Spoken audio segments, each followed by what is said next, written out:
Right, looks like I am live, and that new camera is awesome. Woohoo! Oh, right. Well, I'm alive, and pretty much nobody's talking to me.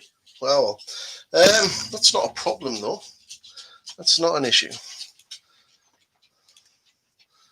So let's see. Let's do some social meetings sharing, and let's do some sharing, shall we? Hello, hello, hello. Check out the new camera. It is good. It actually, look, it autofocuses. Look at this. Look at that. Autofocus camera. Woohoo! So chuffed. So chuffed. It's better than the potato that we had on the last stream. Thank you to Shane for squaring that away.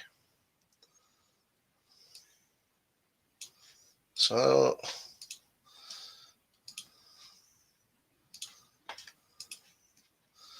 all right.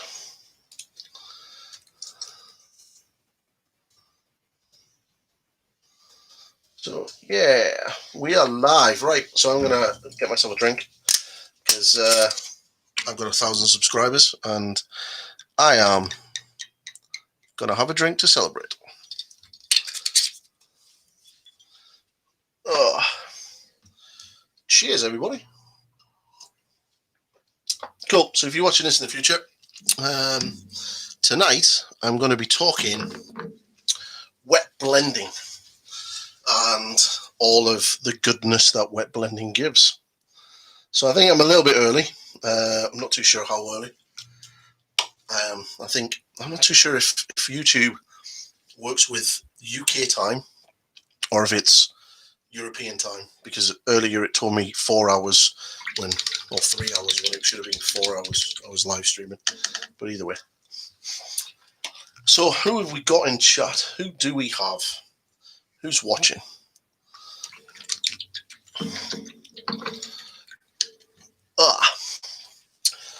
Bad and Black. So yeah, channel's finally made it up to 1,000 subscribers. Absolutely blown away. Really was. Just a shock to even reach it. So I'm really, really chuffed. And I obviously got a new camera, so you can actually see what I'm actually doing now, which is really good. Obviously, if you have not look, it's autofocus. Autofocus is great. I like autofocus. So yeah. So I've got this my purifier turned up. So I've broke it down in sub-assemblies. I'm slowly working through my Death Guard. Getting some highlights and everything ready.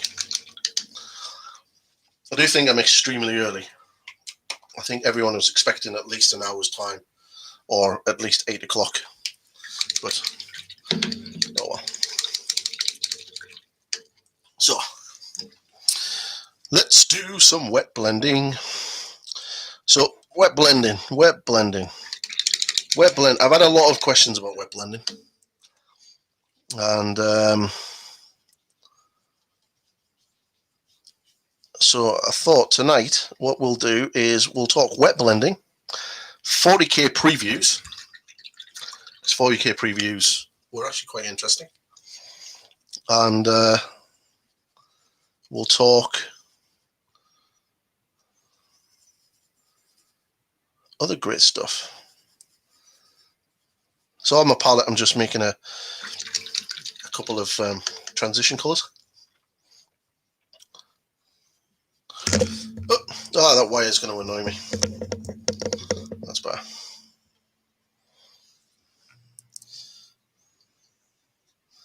So yeah, thank you for everyone who's joined. I know I'm massively early, but the other half is going out, and I've got myself a small bottle of Bailey. So I thought, you know what?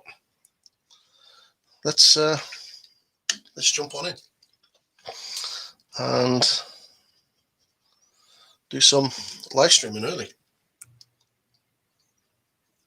So that's all good. Really actually impressed with this new camera. So should I bring it down a little bit lower so you can actually see? Or is that too high? So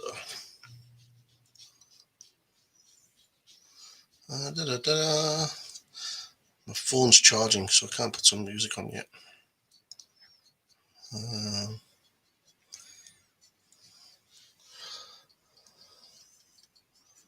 So yeah, so the 40K previews look good. Actually, really quite like the new Necron models. They look really interesting.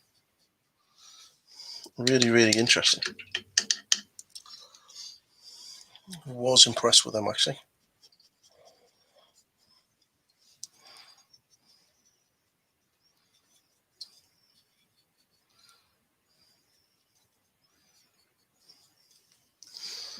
Yeah, I'm going to bring this camera down a little bit more so you can actually see what I'm doing.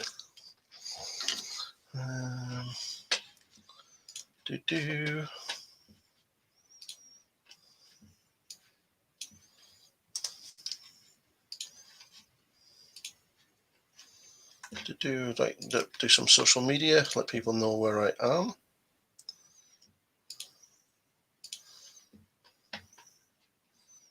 So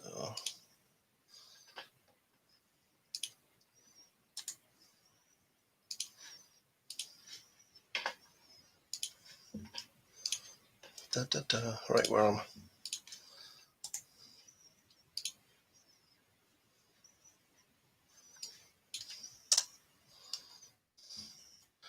I? I am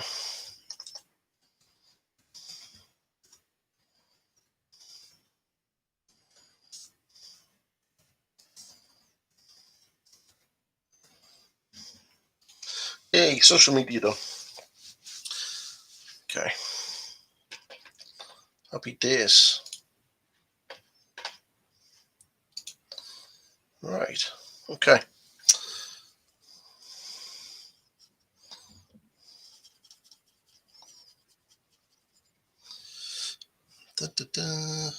So the premise of wet blending. So there's a lot in wet blending. I don't think is there any point in me really going into massive details about wet blending? Who's this one person watching me? Speak to me in chat.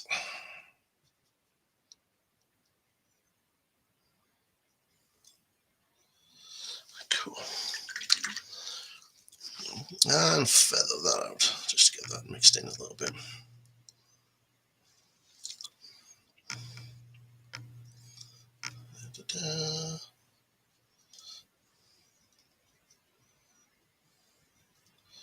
These greens really do not like black. Really do not like the black undercoat. But oh well, we'll get that sorted. Hello, how is everybody? How are you on this lovely Sunday night? Hope everyone's having a good time. I'm having a great time. Super happy, super excited. Lots and lots of things planned for the channel.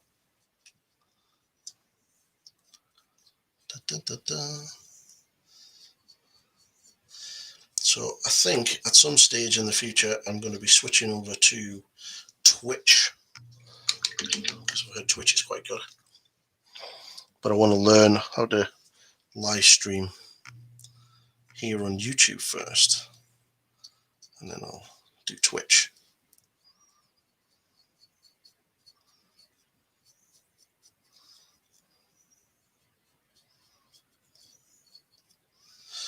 Right. Yeah, I'm going to move that camera down a bit for you.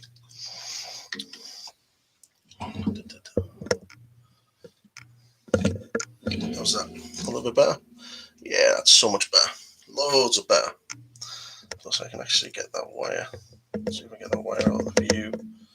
I'll bring my palette over here. So the wire is not in the way. Yeah.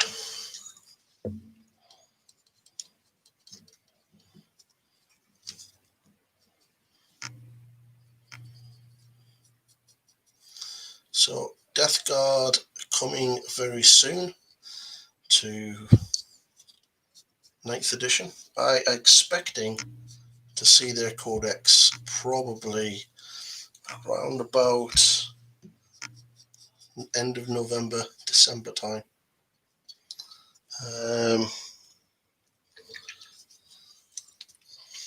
So yeah.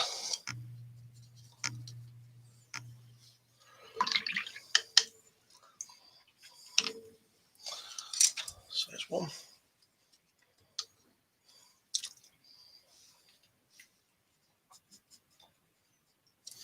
I'm gonna have to give these brushes a good clean, actually.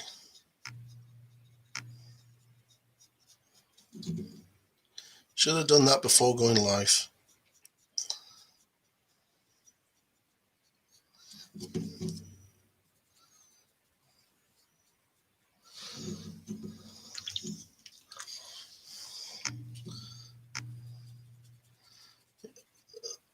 Plus, I need to work out how OBR works, or OBS, Streamlabs, I think it's called. Because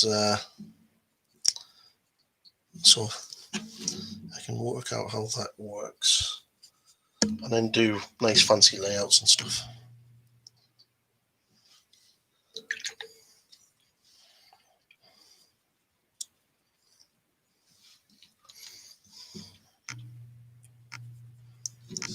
Just sketching in some shadows and highlights at the moment.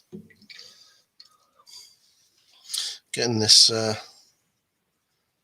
this done.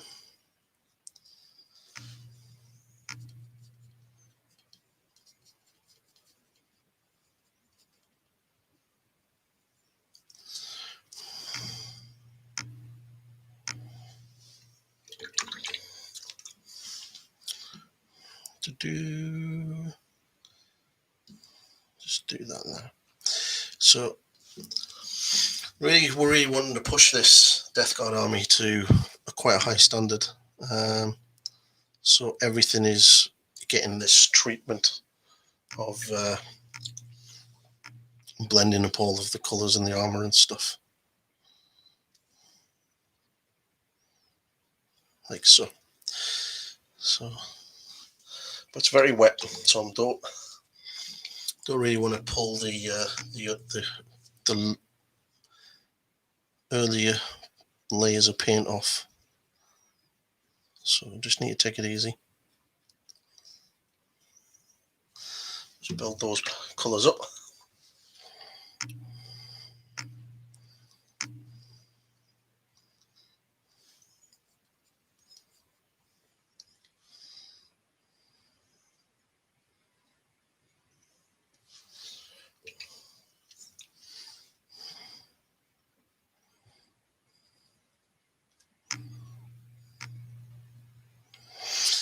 Yeah, right. Let that dry a little bit while I have a drink. And hello, how is everybody doing? How is everyone?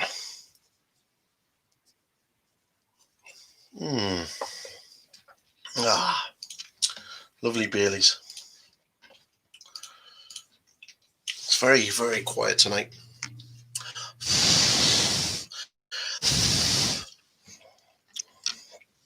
So if you have any questions, anything that you want to, anything that you want to know, feel free to ask now. I don't mind.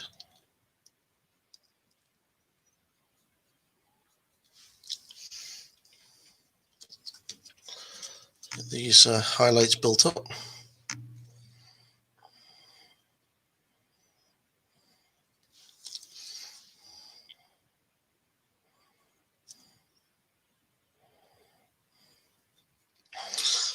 Eventually what I'm going to do is I'm going to be putting some purples with some Screamer Pink into this, some glazes and stuff around this area here. And I think this area is like an open wound with some sort of green pestilence type stuff coming out of it. So I'm going to build that up as well. I love the Death Guard minis because there's just so much character. So much character in them. It's really cool. And the new guy looks nice. He really does.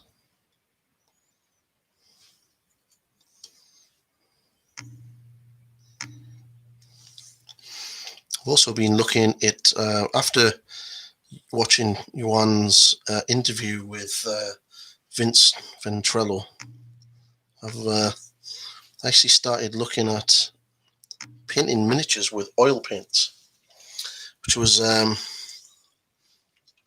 definitely interesting. Definitely an interesting sort of topic, and I watched a couple of videos on it actually, and it actually seems to be quite definitely feasible if you can get your head around how the oil paints work. But yeah, definitely something I might look into in the future, is having a go at doing some oil painted miniatures.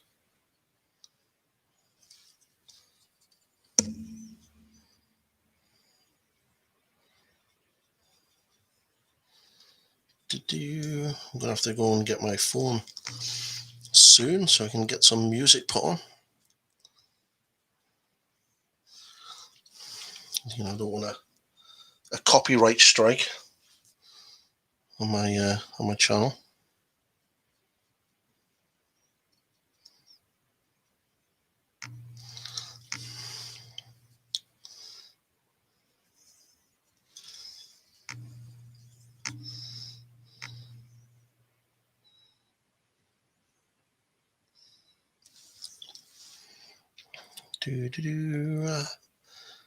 Happy. Oh, these miniatures are so awesome.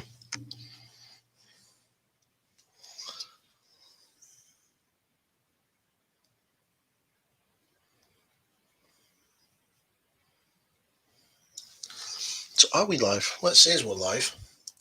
So hopefully people can see it. Hopefully people come and join.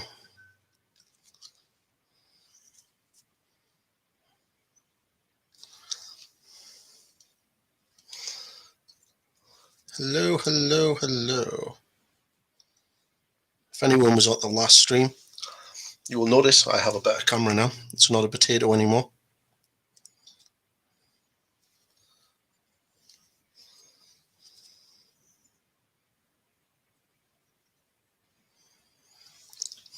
So, yay. It's all good. So slowly building these highlights up, and just want to get this area here dry, a little bit drier, and then I'm gonna do a little bit of wet blending.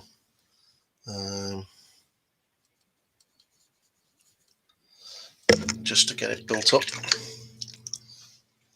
So we'll get this in. Oh, that wire is really going to annoy me.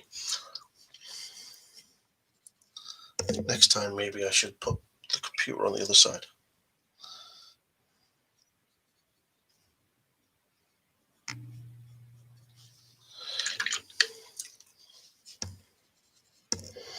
So get the main colour on and then get the shadow colour in, and then with a wet clean brush start pulling the pigments together. And this in a sense is one brush wet and wet blending.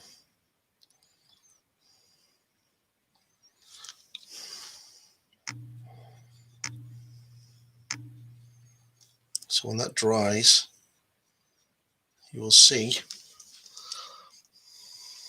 how you get that transition started. So you'll need to maybe go over it a couple of times, but you'll get there. More things happening on social media.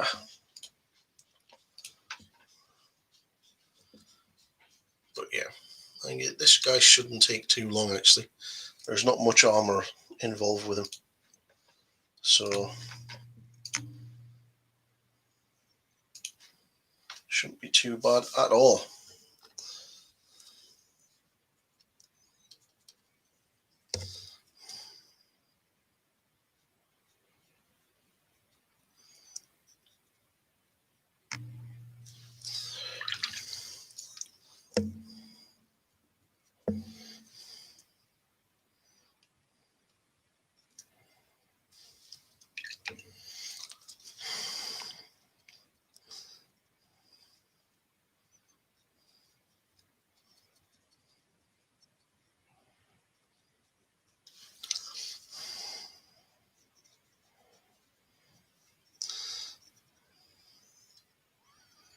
secret to doing it is just to learn when to stop pulling at the paint, because what you can do is, because it starts drying as you're working on it, unless you use things like dry retarders and stuff like that, you're going to end up pulling the layer and you'll just start splitting it. So you just need to be careful with when to stop. You can go over multiple times to get that transition in. So once this layer is done, this side's done, I'll go back over it again, and then that should get that nice greeny transition. That's sort of stored up so you can see it. So you see what I mean there? Yeah, that sort of light transition. So you got the highlight here, and then you've got it down into the teal. So all this sort of jadey, greeny blue colour. And then you can just enhance the highlight just by going back in with some thin glazes at the top of the pure colour, or mixing in some of the highlight colour. But it's quick. Once you get the hang of it, it's actually quite quick to do.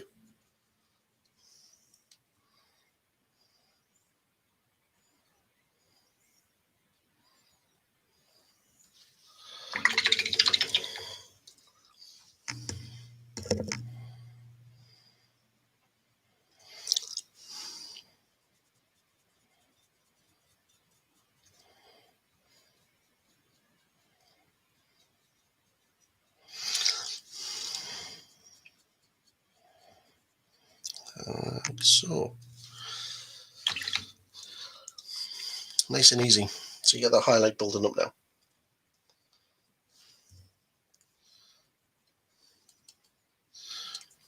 So it's all good. So like this knee pad here, just get the highlight on the top, what you're going to work with, and get some of your shadow color, which in this case is Incubi Darkness. Clean off your brush, and then just pull the pigments together. And that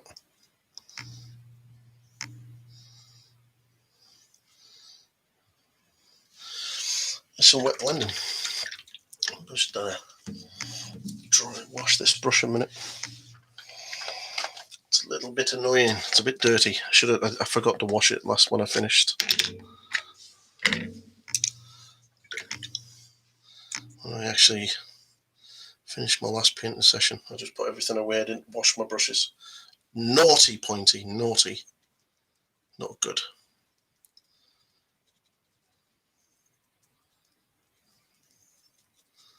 Some good brush soap. So how is everybody doing? What projects are you all working on?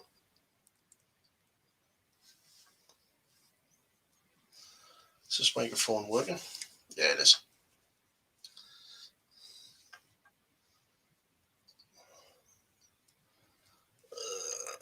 That's better. Get all the crap out of it. Definitely look after your brushes.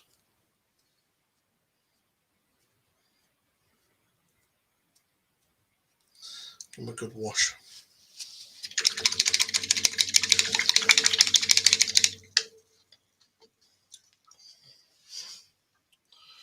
That's better.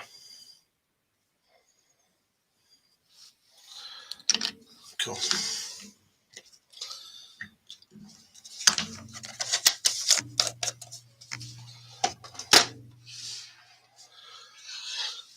Oh, so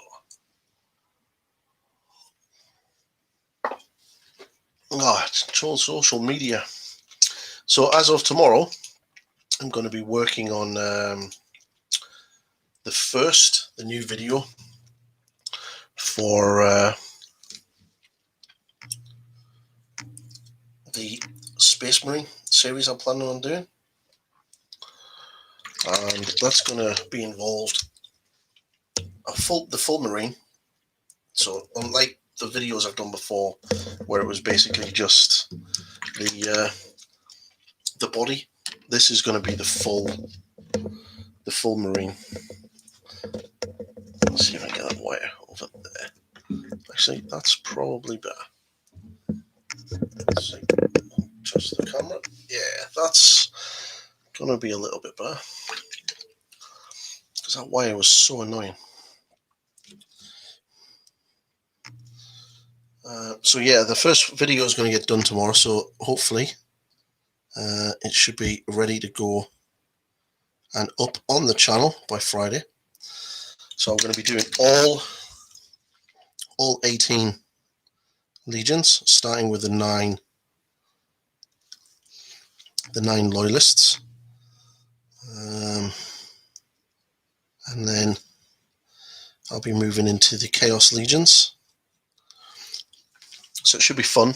I will do a full video on Death Guard, and it'll be sort of how I do my Death Guard, like I'm doing right now, but more explained of what I'm actually doing. And then I'm also going to be interlinking that, or breaking that series up with some of the Marvel Crisis Protocol stuff, which I've got sat next to me, and it's absolutely amazing. I really can't wait to get stuck into that. Captain America is such an amazing model, and I can't wait to get Incredible Hulk. That model is just awesome. Absolutely awesome. So yeah, can't wait. It's going to be fun. So it'll be basically, you'll get a Space Marine video every other week, and then in between you'll get something like a Marvel Crisis Protocol, or something maybe Age of Sigmar orientated, like a Lumineth Realm Lords video, and I've got some Caradon Overlords I'm actually going to paint up for the different skyports, so that'll be getting done as well. And I want to do different skin tones and textures, so that should be an interesting sort of set of videos to do as well. So I've just done the Space Marine head, who's basically a Caucasian. So I would like to sort of explore and do some different Space Marine heads with different skin tones. Should be cool.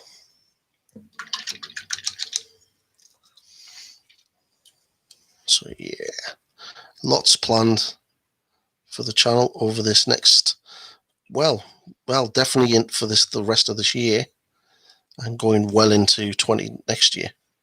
Should be good.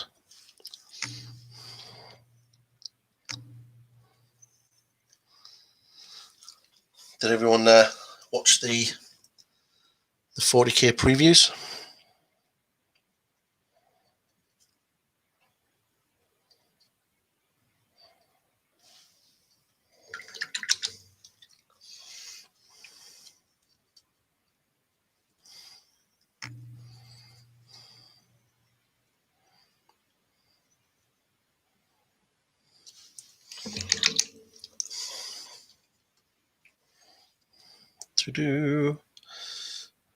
I really need to get around to working out how I can play some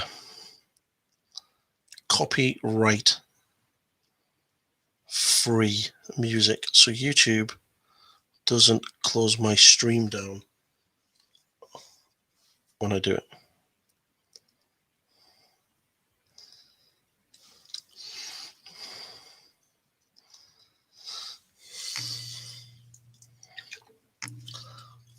So you see, it's looking quite good. You get the transitions in.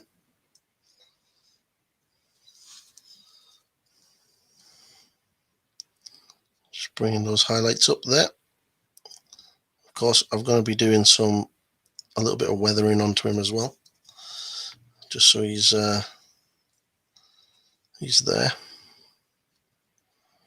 But he's such a super cool model. I really love this thing. These things are going to be really good to play.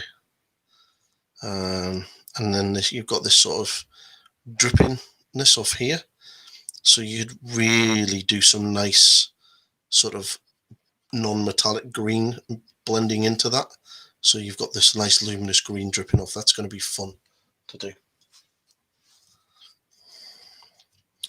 But yeah, get some brown lining actually. Oh, up to 3 people watching. Woohoo! So cool.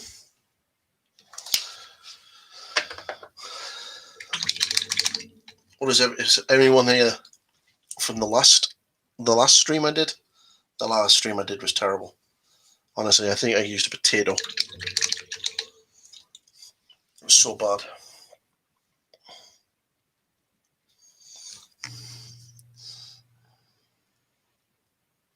So just using a little bit of Rhinox hide just to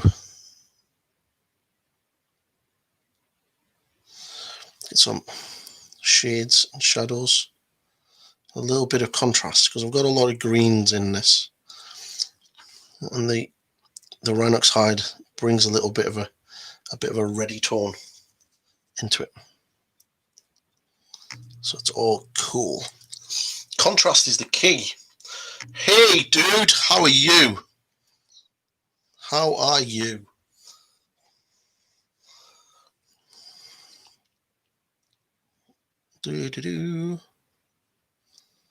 So get that nice like that.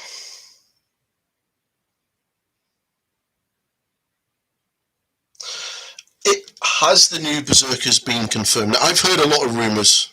I'll be honest, I've heard a lot of rumours regarding the Berserkers, the World Eaters, and the Emperor's Children. I think, and going by what I've been told, and the person that told me it is quite reliable, and the fact that if you look at the Chaos Space Marine, the new Chaos Space Marines, and you look at the decal sheet, one of the things that's missing, actually 2 of the things that are missing, is Emperor's Children and World Eaters. They're not on the decal sheet at all.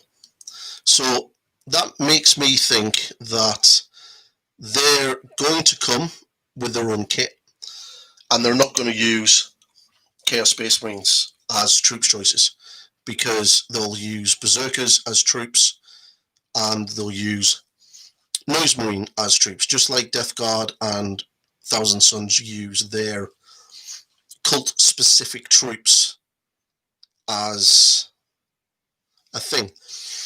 But another interesting thing as well is we haven't got a Chaos Codex, and the Death Guard is the first Chaos Codex to drop, which means for me that they can't drop Chaos Space Marines if they're doing Emperor's Children and World Eaters, because if they drop Chaos Space Marines anytime soon before those 2 codexes, then it's very unlikely that they're going to get a codex, because obviously the Emperor's Children and World Eater rules will be in the Chaos Space Marine Codex like they currently are. But if they are going to be doing those 2 chapters, 2 legions as their own thing, then they're not going to be in the new the Chaos Space Marine Codex. So, which means that they'll either drop them, they'll drop that first, because there's very little work that needs to be done on that range, or they'll, and because it'll be blatantly obvious when people get it and there's no rules, no legion traits for them. Yeah. They definitely need it. I mean, Death Guard are great.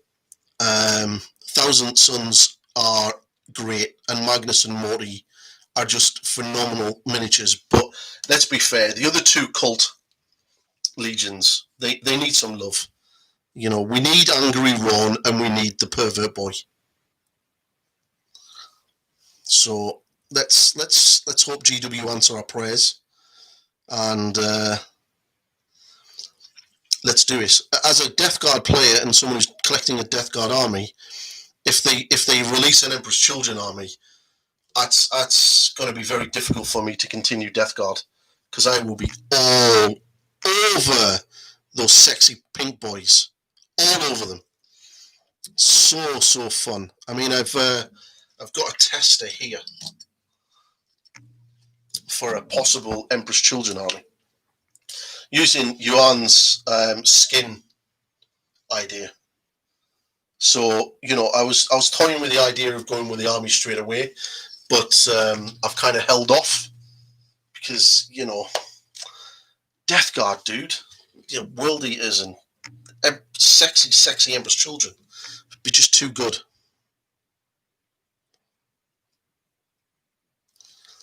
But I think we have enough idea what the first 6 codexes are going to be. Pardon me, because at the end of the 40k 9th announcement, they showed a trailer for miniatures, and that was the Death Guard, which we've now seen. The Lord Virulent, I think he's called, the new guy. Apparently he's a new Chaos Lord that apparently has something to do with demon engines, so should be interesting.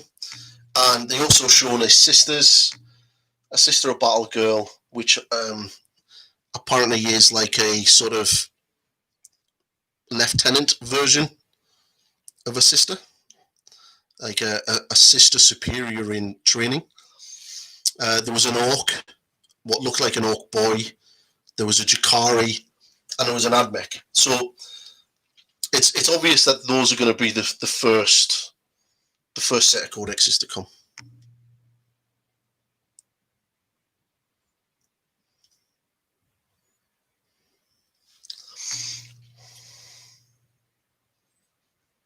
Yeah, it looked like an orc boy.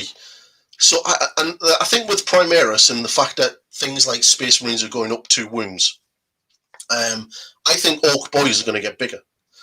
And I think the Beast That Rises series kind of sort of played with the idea that orcs are getting big. Yeah, exactly. Like Uruks in Age of Sigmar, they got significantly bigger.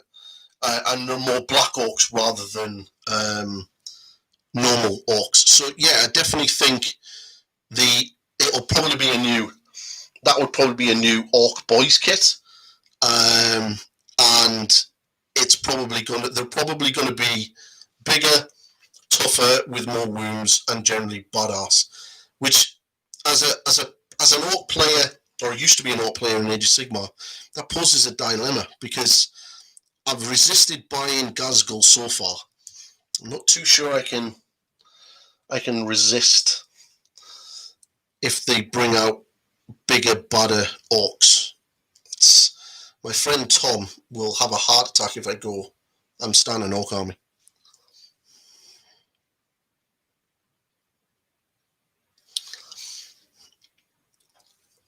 Oh, but loving Death Guard right now. Death Guard is super fun to paint.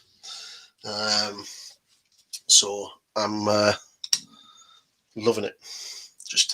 I'm drinking. I hope everyone else is. Drink responsible. Bottle of Baileys. Hey, it's my 1,000 subscriber party night, so I am going to have a drink.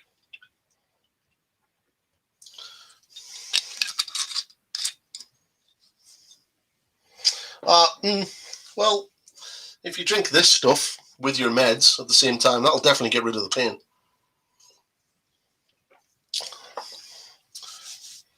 Ow, spinal pain sounds nasty.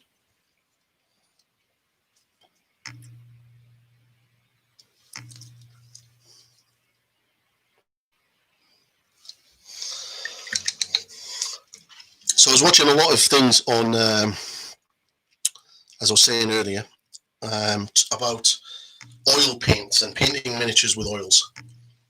And I was watching a couple of tutorials, actually, and one of the things that got me is every time the guy rinsed his brush in the white spirits and pulled it out, I instantly had the feeling and the vision of me sticking that brush in my mouth. So if I do attempt this oil painting miniatures, that's gonna be nasty. So, because I am a massive brush licker.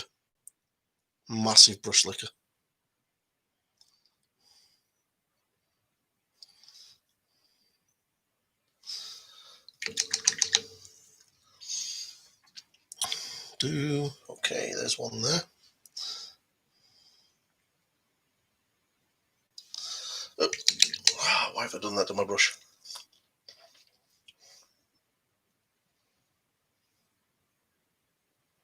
Jesus. That sounds painful. Dude, I feel sorry.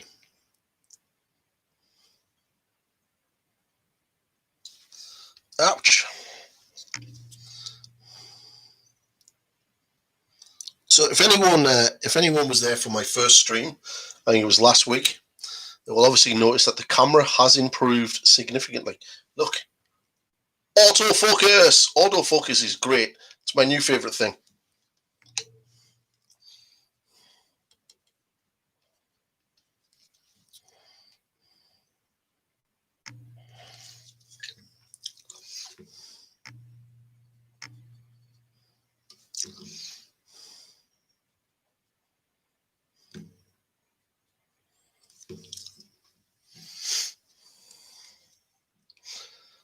So yeah, but thank you to everybody who was I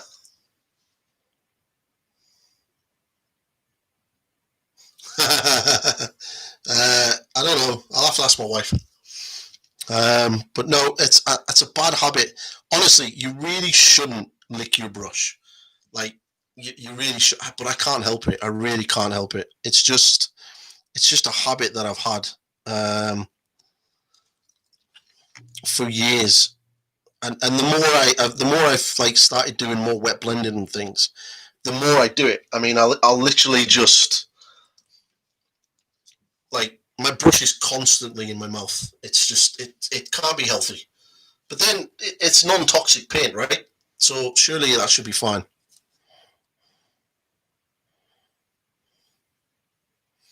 At least that's what I tell myself.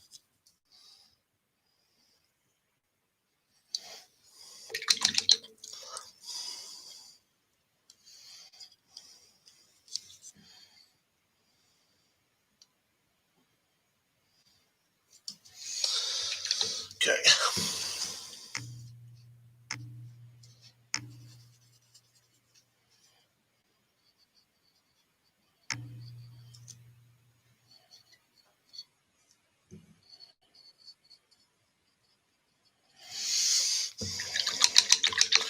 But definitely enjoying streaming. It's actually really quite fun. More than I expected, to be fair.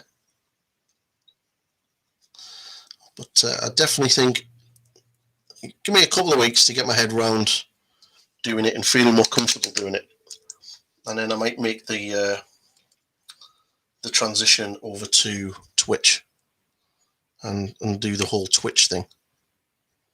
But before I do, I need to work out how Streamlabs works, because I think there's definitely a bigger audience on Twitch than there is here on YouTube for live stream, especially painting live streams. I think because obviously Games Workshop's over on Twitch rather than being here, I think that helps.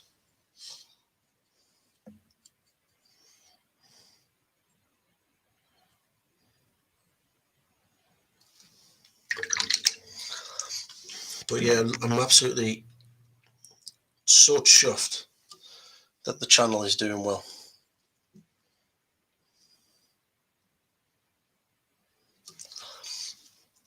So if you have any painting questions, feel free to ask them.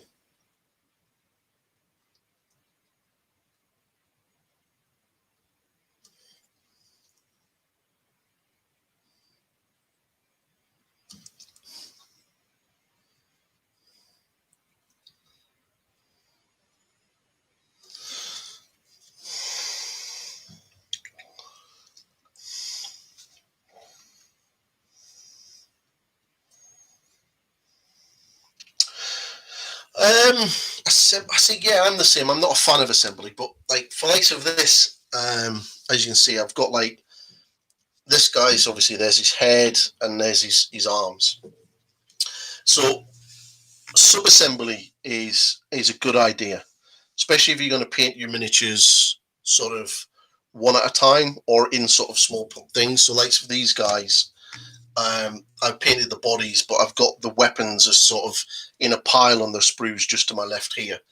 And what I'll do is once these guys have done and the bases are done, I'll switch a set of arms for them onto this, and then I'll paint them up, and then I'll get them glued together, and then work on to the next one.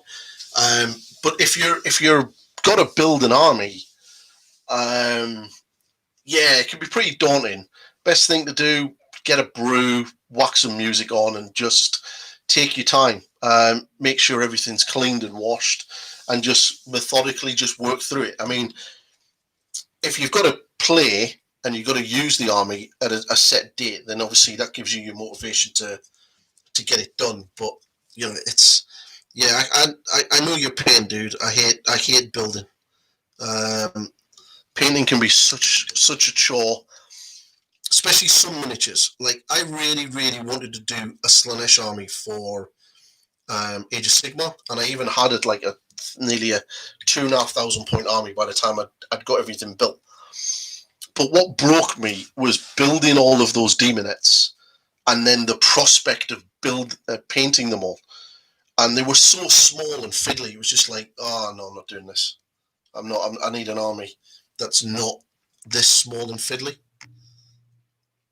So I think the building part can also come into also, you know, if you actually like the models,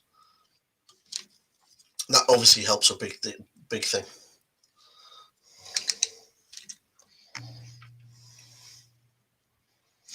Yeah, but I think that's more plastic. The plastic sort of age of plastic injection miniatures.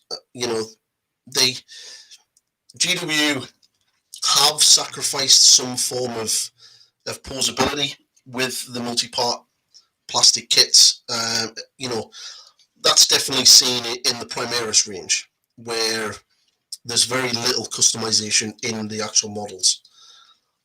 Unless you're skilled at doing what you're doing and you're able to do it yourself. But the actual kit itself is designed to essentially go together a certain way.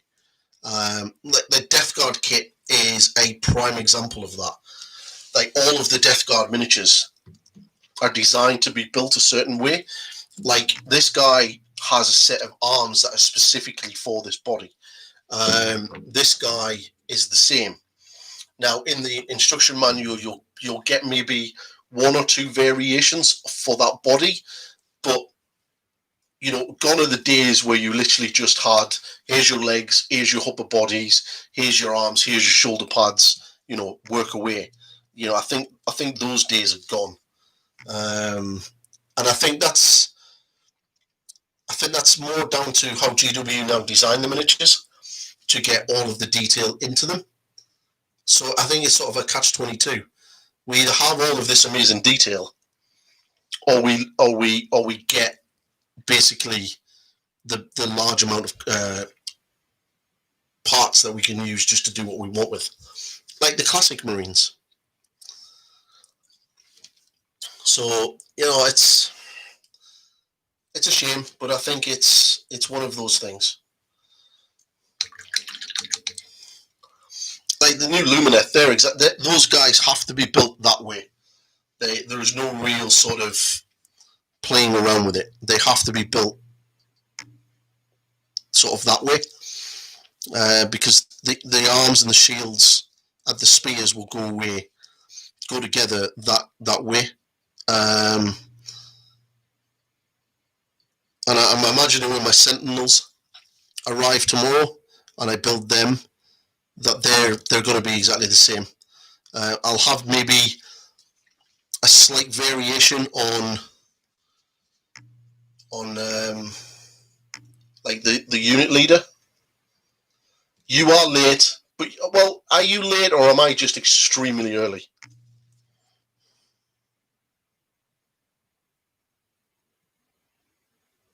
Just blame me for being extremely early.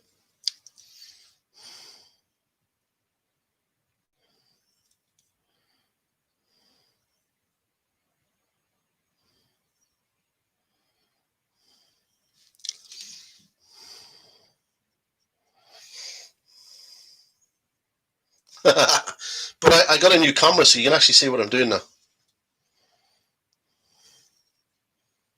See? Swings and roundabouts. Swings and roundabouts.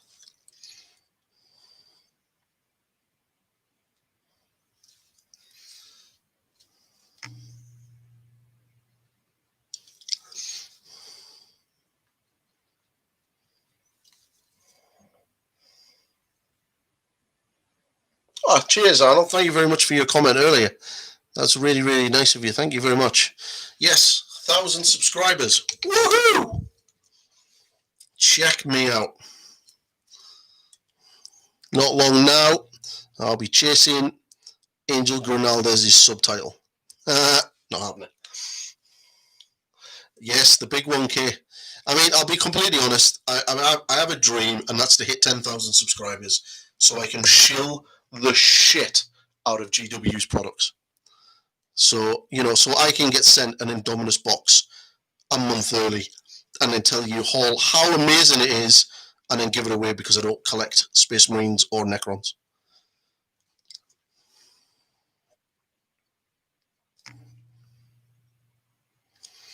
So that would be cool. And that's my goal. That's what I would love to do. I think everyone that's doing a YouTube channel and doing stuff ultimately want to do stuff with Games Workshop. I know they're probably not the greatest, and they'll probably just not send things in time, but it would be kind of cool. I'd love to do book reviews and stuff.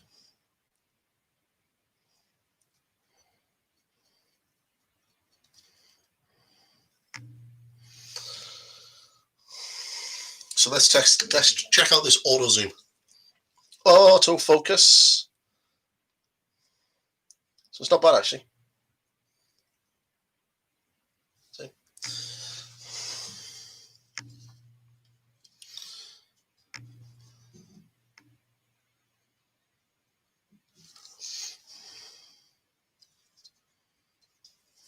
So what I'm doing right now is I've done all the wet blending on the upper part of the body. I'll do the wet blending on this leg shortly, and then finish off the foot and this bit, and then start working on the fiddly bit at the back.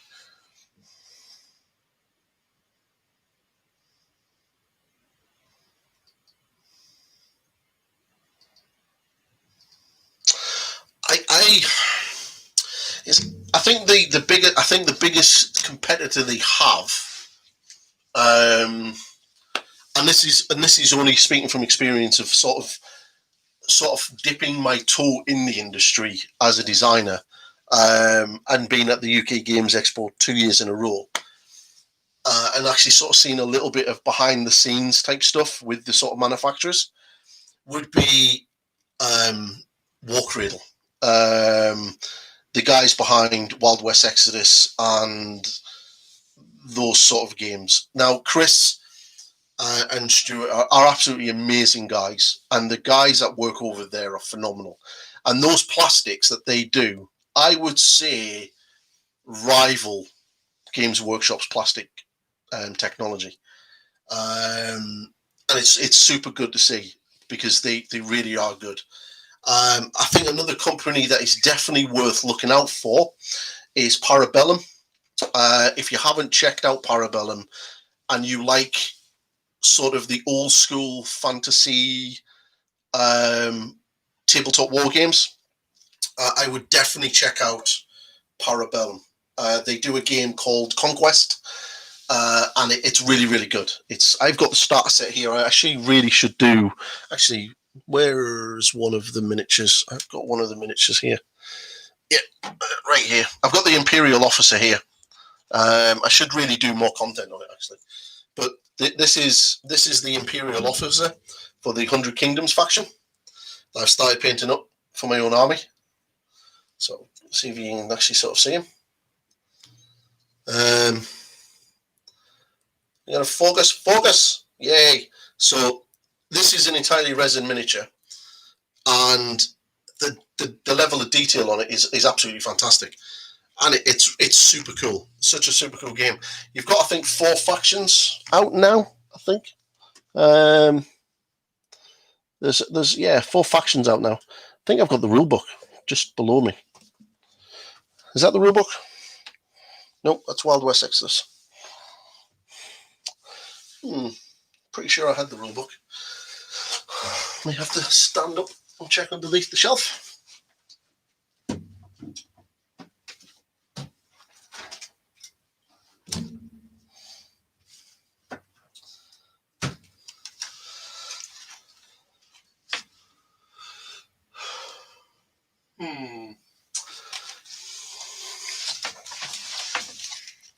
No, I must have put the rule book away in a box. But essentially, you've got 4 factions. You've got the 100 Kingdoms, which is kind of a human, feudal, European type feel. So knights, and then you've got like wizards, men at arms, sort of knights on foot, big cavalry units. Then you have the Vikings or the Nords. They've got a cool looking giant, which is an entirely plastic kit, and the thing is amazing. It's just such an awesome kit. And then you've got the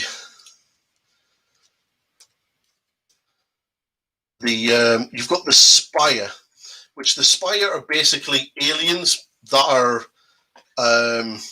elves that have come to sort of basically conquer the world. So yeah, it's a super game. I'll link their website in the chat. But their range is entirely plastic and entirely plastic, and the characters are basically plastic or resin. So if you like that sort of thing, definitely check them out because they are really good. Definitely check them.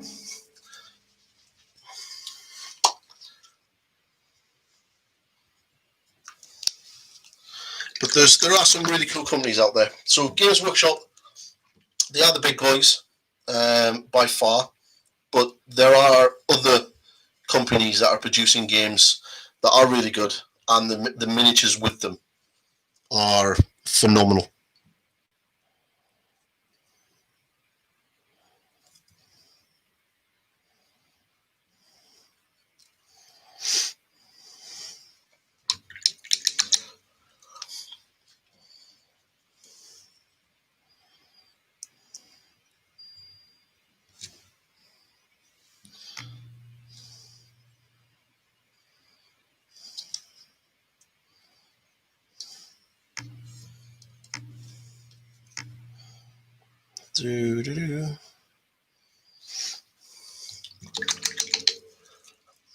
Wow, I've been streaming almost an hour. Super cool. And I haven't really got as much done as I wanted.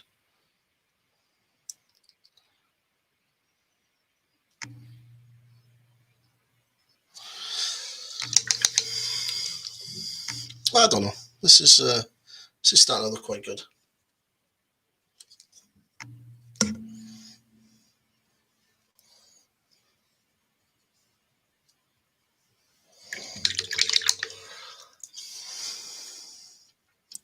So I'm really looking forward to the Death Guard Codex. That is looking awesome. Though I'm not expecting anything massively changed in there because Games Workshop couldn't even give them new cover art.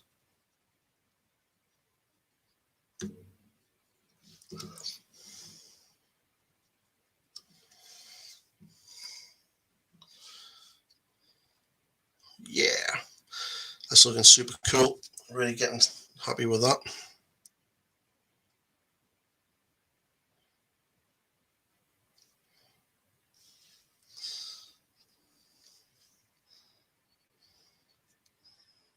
Contrast is the key to everything.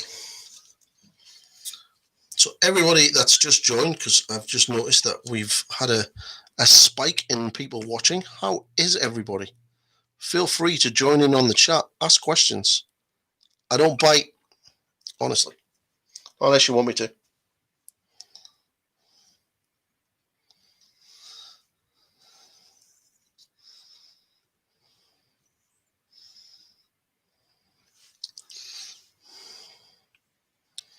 So as I was saying earlier as well, tomorrow I'm going to be starting the first of the Space Marine series.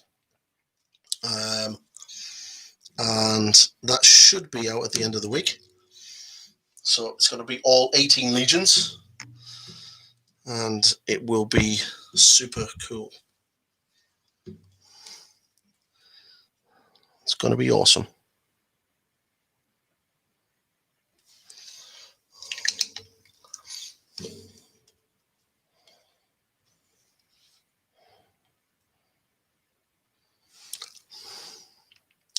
Lick that brush.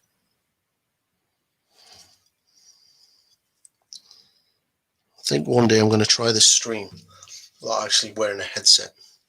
See if that actually makes any difference. I know this thing's got a built-in mic, but I should really try it out.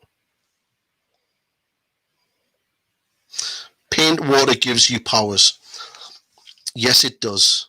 I once said that to... we were in our local Games Workshop, and it was like Veterans Night, and there was a young lad there, and his mum was giving off, because obviously we were all sticking our paintbrushes in our mouth. And so I turned around and said, "Sure, it's non-toxic, you can drink the water." And she looked at me and went, "No, you can't." And I went, "Sure you can." And I drank the water. Now, I'm not saying it was a good idea, and I'm not saying that the mess the next morning was good, but damn, that shit tasted nasty. So bad. Not. So I don't. So as much as this isn't toxic, I wouldn't drink this water. This water's been here a week. He says as he sticks his brush straight back in his mouth.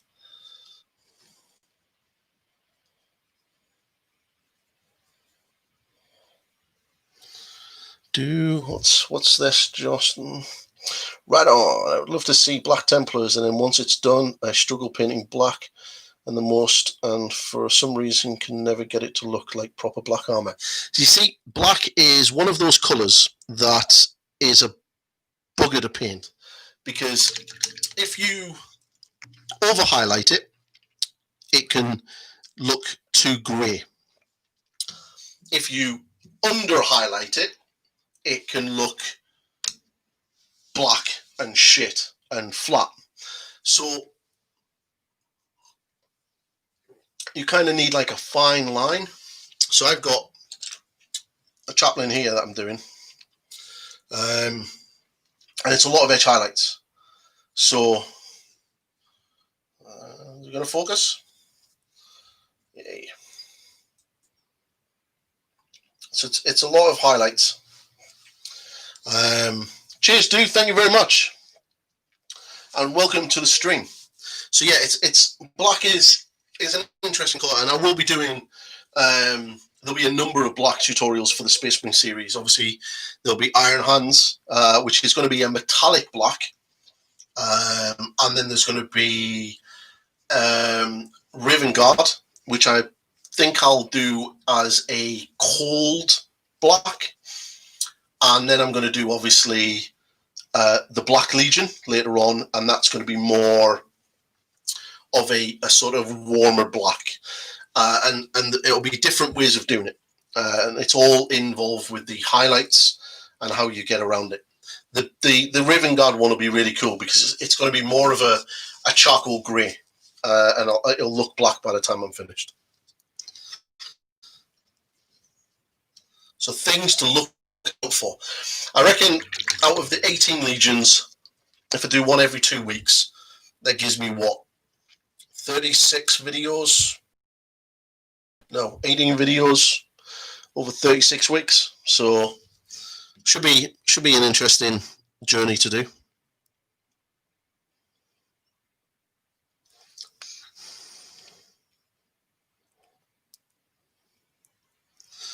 And the Death Guard one will probably be one of the first Chaos videos that I do, because obviously I've got a Death Guard army.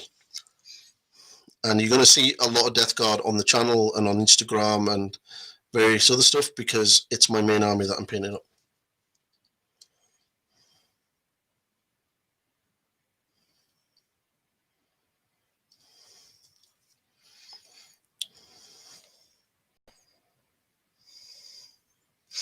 I am indeed painting Death Guard, and this is the Putrefier. So you know the guy with all of the grenades and stuff on his back? This is him. And he is an amazing miniature.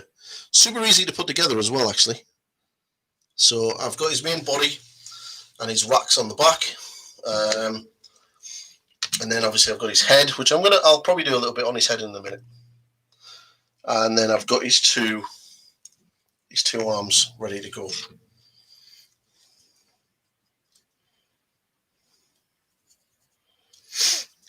So it is a quite an interesting looking miniature, and super good in game. There's some of the stratagems you can do right now with this guy is just absolutely bonkers, just pure bonkers.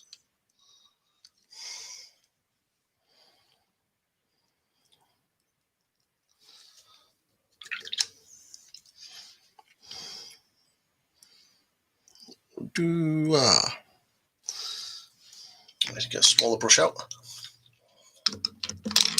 Waiting for some actual new Rosemary and Co brushes to arrive. I was hoping they were going to be here on Friday, but they're not. So they're going to be here tomorrow, which is very annoying because I wanted them for tonight's stream. But oh well, never mind.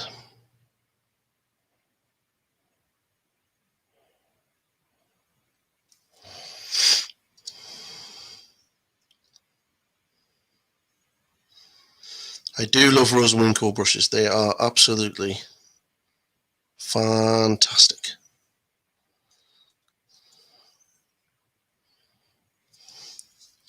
So the other day I actually sat and planned how I'm going to paint up my Plague Burst Crawler. And I got really, really excited because I designed some nice freehand to do down the side. And I was like, yeah, this is going to look amazing. And I'll do it on stream and it'll look really good. It'll give me something to talk about because I'll be able to talk about freehand. And it's definitely a sort of technique that I really want to sort of improve on myself.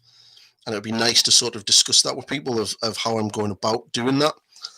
And then I realised that there is absolute zero space on a Plague Burst Crawler to actually do any meaningful freehand on it. So I'm going to have to wait till I get my rhinos and just do it on the rhinos. So expect some freehand at some stage, because freehand is cool.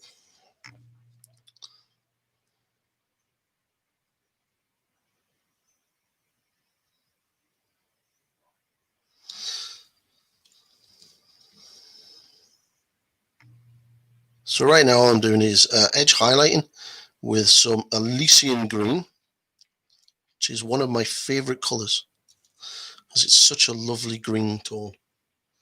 Essentially the colors I'm using here is how I do Orc Flesh. They're exactly the same colors.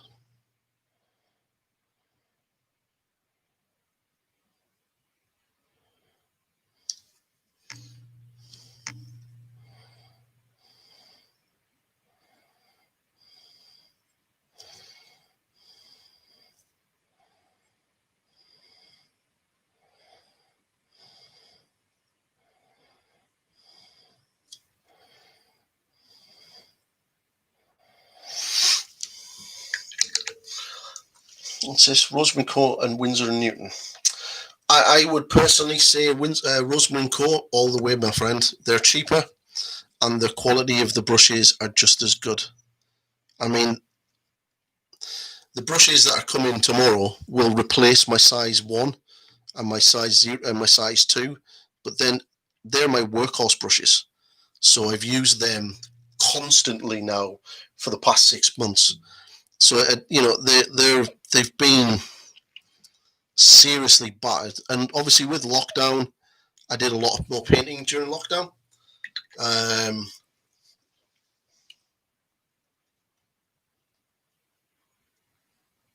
Yeah, Rosemary & Co Series 33. They're just hands down the best brushes, really are. I mean, obviously all brushes last as long as you look after them. But I mean, I've washed those brushes constantly, and you know they are starting to feel the wear and tear, which is inevitably going to happen. But you know, I'm happy with the length of time I've got out of them.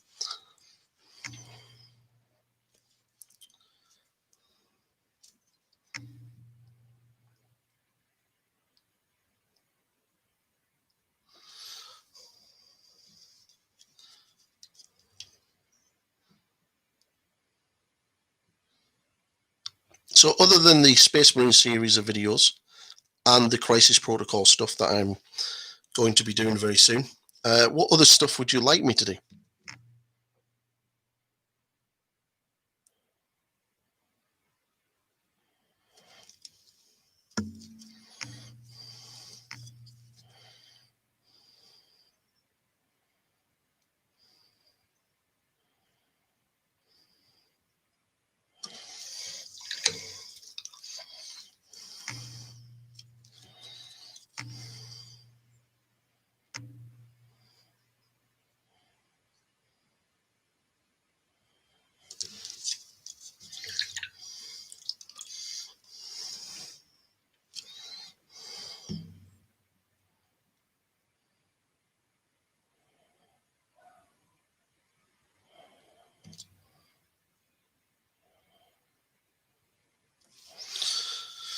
Oh, I've gone silent because I'm concentrating as I highlight. I can definitely do some Conquest stuff because I've got it here. I do have some Walking Dead because I'm quite a big fan of Walking Dead. More of a collector rather than the gamer. I think the biggest thing, the issue I have is the majority of my friends don't play anything that's not Games Workshop. So I'm kind of stuck playing Games Workshop games, but I do like collecting other miniatures games to collect and paint up. And the Walking Dead is one of them. So I will be doing some stuff with them. I think I should do.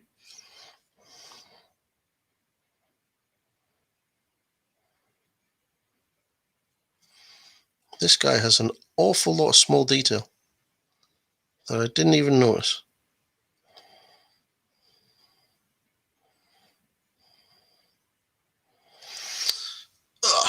Awesome. That's actually looking quite good. Now I think this stuff coming out here is probably going to look good as bright green, because with the sword, because he's got like a tentacle thing holding the sword. What I want to do with the sword, because it's dripping off, I think I might do the sword a little bit like non-metallic, but then blend in the green, and then build up the brighter green here, and then come into the blobs. I think that will look quite cool.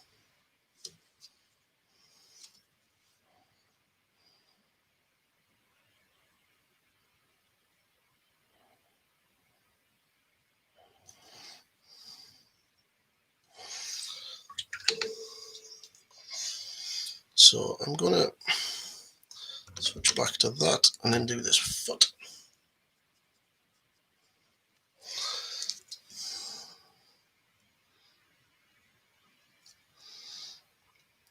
So would people be interested in technique videos, things like videos that cover glazing and blending and other things like that? Or is it basically you just want tutorials on lots of different stuff?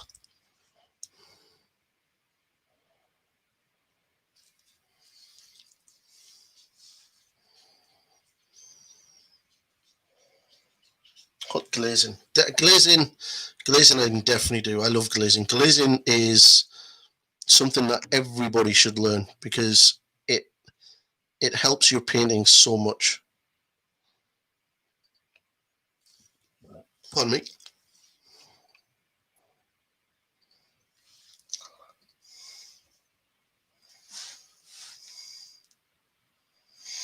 Yeah, definitely.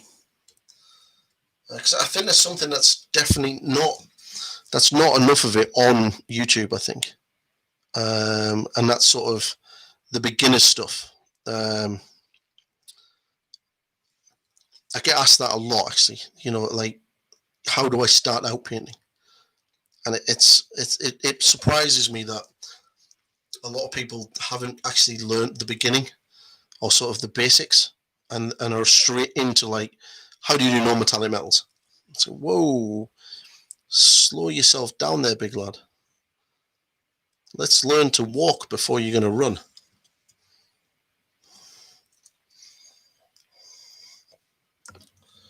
Yeah,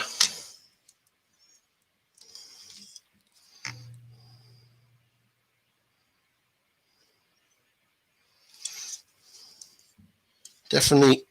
I think I'll have to do something with the sort of basics, and then build up from there. I think.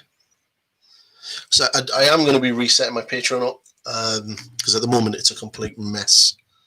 So I'm not going to sort of share links or really concentrate on it until I get it fixed. Because I kind of didn't really understand how Patreon worked when I actually opened it, and I did something that I didn't agree with, which was kind of turn it into a paywall, and that just didn't sit well with me. So I've not really done much with it until I decide how I'm going to go ahead move forward with it.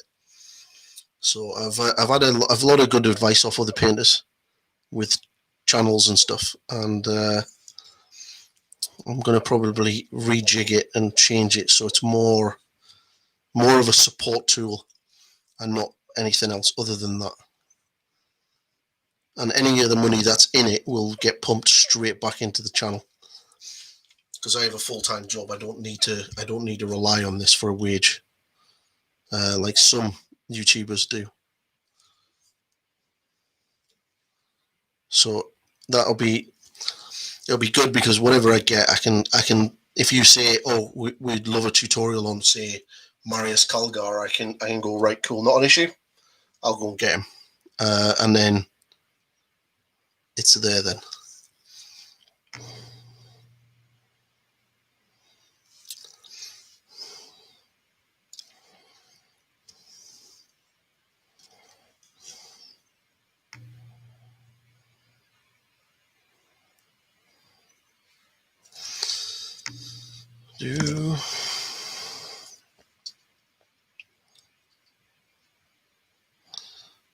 So edge highlighting is also something else that I want to go through. Some good exercises to do to practice your hand-eye coordination, because essentially that's what you're having to build up, your brush control.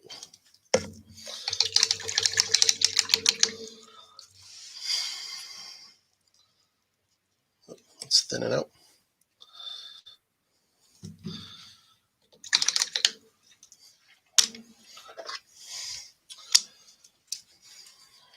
Wow, my Facebook is really lit up. I wonder who's keep pinging things.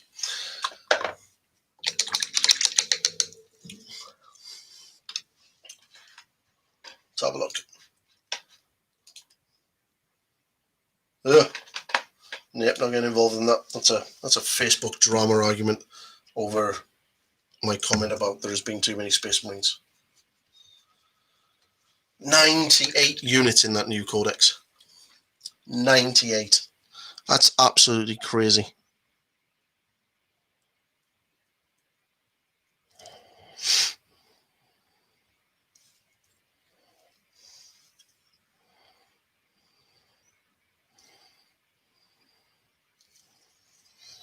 What did everyone else think of the reveals at the weekend?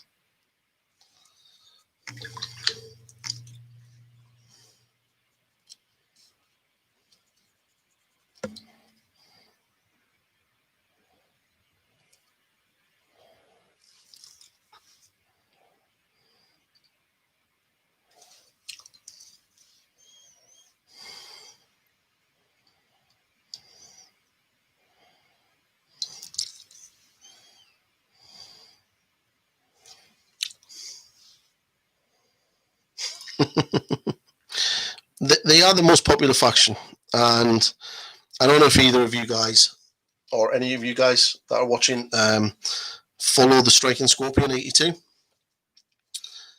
If you do, you'll have seen a guy on the channel called Tom. He plays the Striking Scorpions, and I think he's got. Well, I know he's got Corn Demons and Custodes. He's a good guy, Tom. Really good player. And when they did the announcement of Space Marines are getting 2 wombs, including Chaos Space Marines, the instant thing that we said was, what does that mean for Primaris? And I said, we've already seen pictures of this thing called a Heavy Intercessor. It's a guarantee that these guys will be toughness 5 and at least 3 wounds. And what happened? That's exactly what they are. Toughness 5 with 3 wounds. So they've made mini Marines and Terminators a little bit better, and then within a matter of weeks, they've relegated them back to being essentially obsolete. Because we all know that the Primaris stuff is going to be super powerful.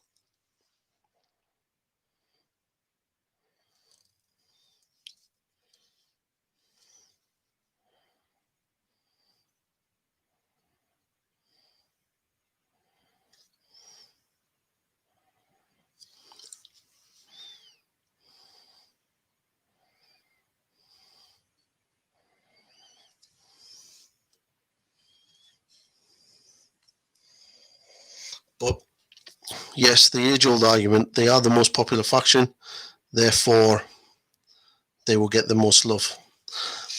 Which is kind of true, but I think people are getting bored now of the constant Primaris drive.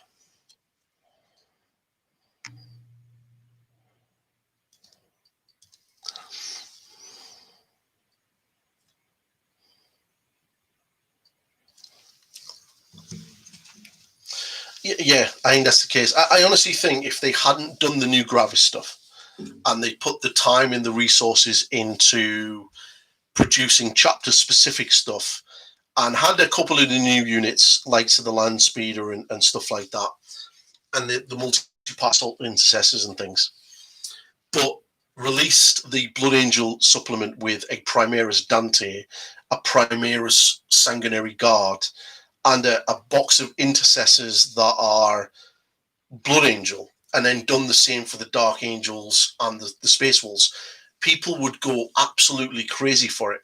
Absolutely crazy. I just don't understand why they haven't done that.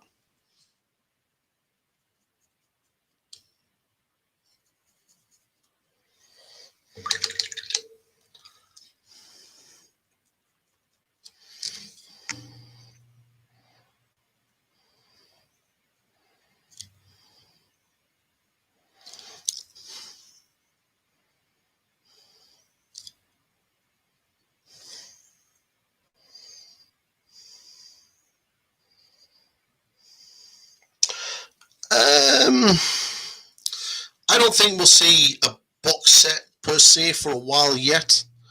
I think it'll be a year or two, at least 18 months, before we see like a box game again.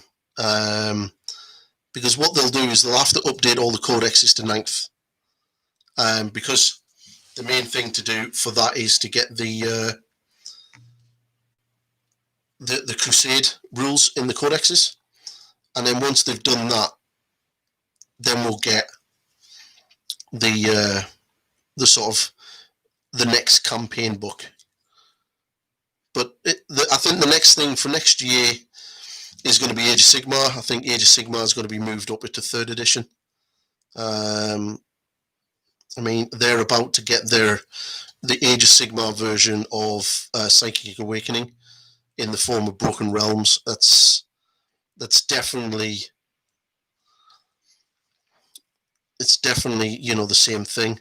So if you look at it, 18 months, Age of Sigmar 3rd edition.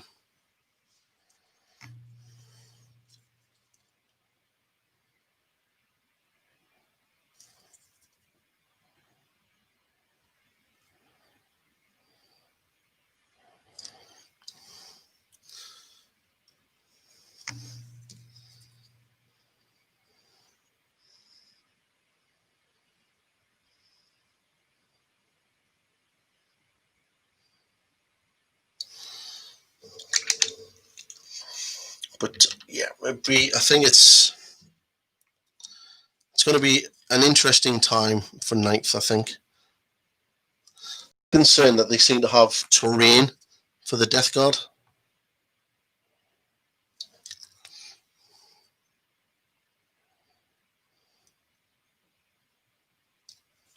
And obviously the Sisters of Battle had their terrain as well.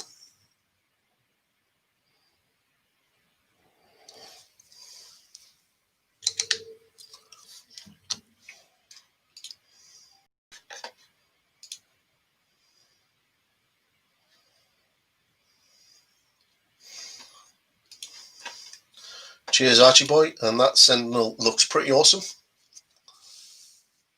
Yeah, it isn't, and obviously, you know, being an Age of Sigmar player, the terrain is something that we've all had to get used to, and it in some cases it is kind of cool, but it lately it seems to be like Games Workshop don't even know what they're doing with it. Like, some armies are being penalized so badly because of the way they changed the rules on how terrain can be placed, but then the entire army is built around that terrain feature, namely likes of Sylvaneth. And if you can't get them on, then, you know, and your army needs it on, then how's your army supposed to perform? So I have no issue with terrain being there if it's more of a fun element of the army rather than a mandatory element of the army. I don't want my Death Guard sitting back next to a big furnace thing. I want my Death Guard in your face, shooting you.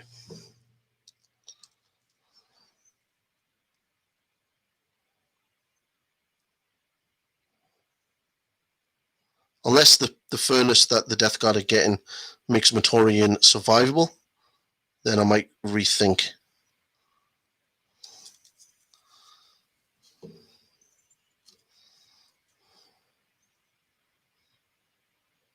But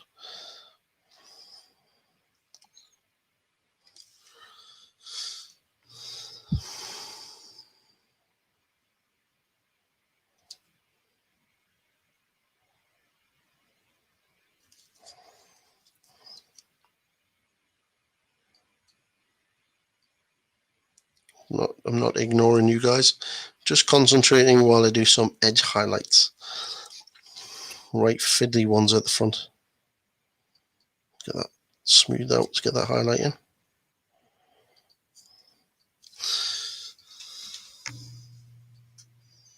Yeah, he's looking pretty decent. Looking pretty decent. So I just need to get this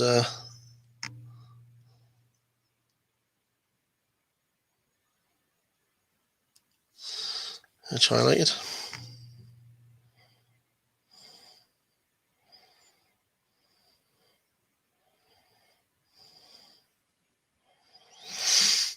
Woohoo! He is looking pretty good now.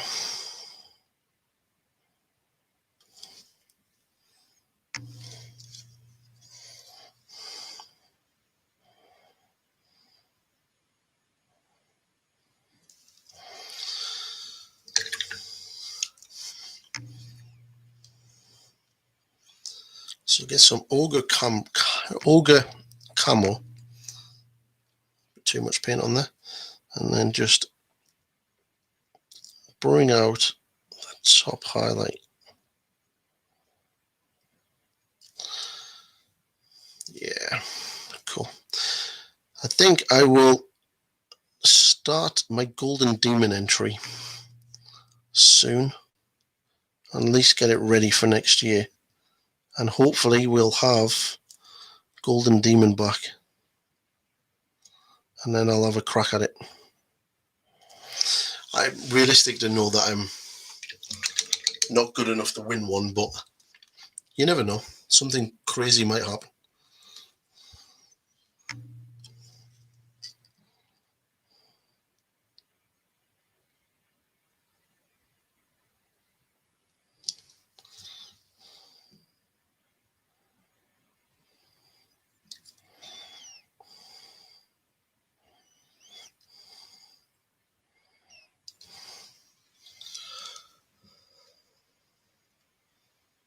Yeah, I really do like this new camera, by the way, as well.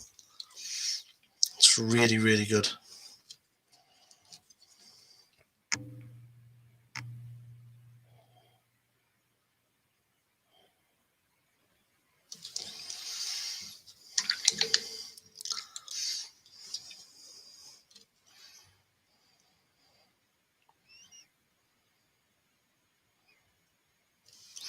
So the brightest, most highlight, get to the top, or the point where the light is going to hit the most.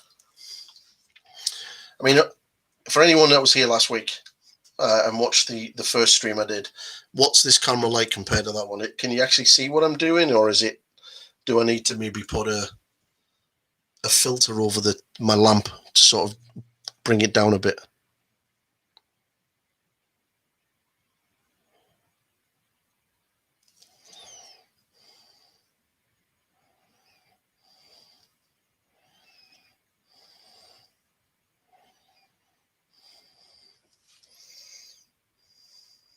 Yeah. I mean, it's a proper autofocus and exposure camera, so it should. I mean, it does focus in.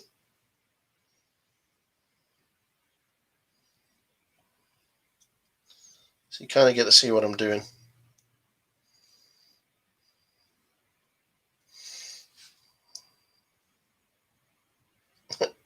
Yeah, it does. It is a bit up there. I'll have to sort of play around with it. I think I might need to put a filter over the light, sort of just to soften the light a little bit, because it is a daylight bulb. It is great when I'm painting, but if I'm doing things like this, the light does look a little bit harsh.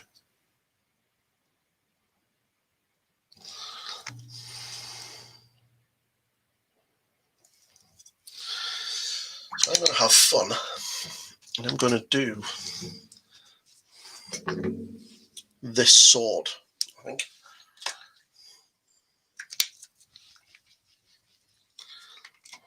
Border painting green. Got so much green to paint. So let's some of that, some black, and Ulthuan grey, I think. Actually, no, let's go for some Dawn Yellow. Some Dawn Yellow. Dawn Yellow, one of the greatest colours Games Workshop have ever produced. It's such a great colour. But like all Dawn Yellows, it's so thick. So thick and lovely.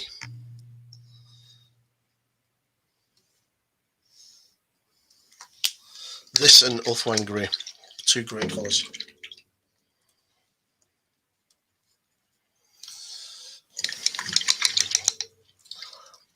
Okay. I need a bit of brown as well. And then I'm going to blend it in with some green.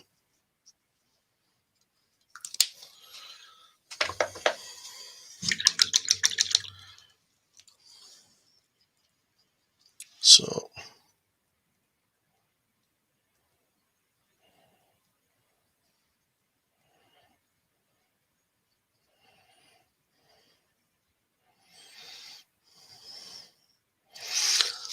Feather that out. This is what I love about painting, because you can just go crazy and just experiment with something, with an idea in your head.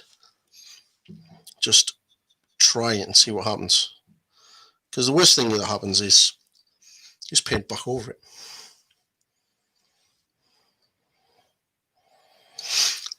So I'm gonna need Caliban green, I think. Colour that I absolutely detest. So let's see if this works.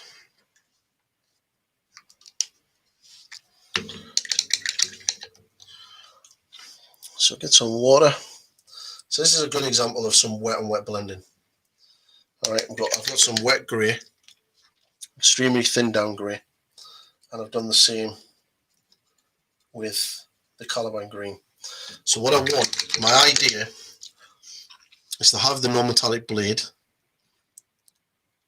of the blade, and I'll probably make it more into sort of the brown tones, because I'm going to put a little bit of texture and rust in. But I want it essentially to blend into green around this area here. So first things first, I'm going to get the green on around the bottom part. Okay, and then I'm going to get the grey and go over this and pull that up.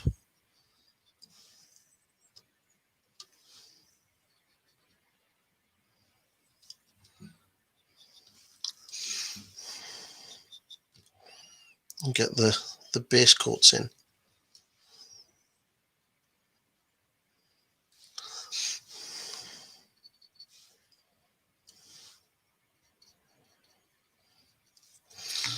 Okay. So hopefully this will work. And what you can do, get some more grey on my palette.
And then I want to get that green in there.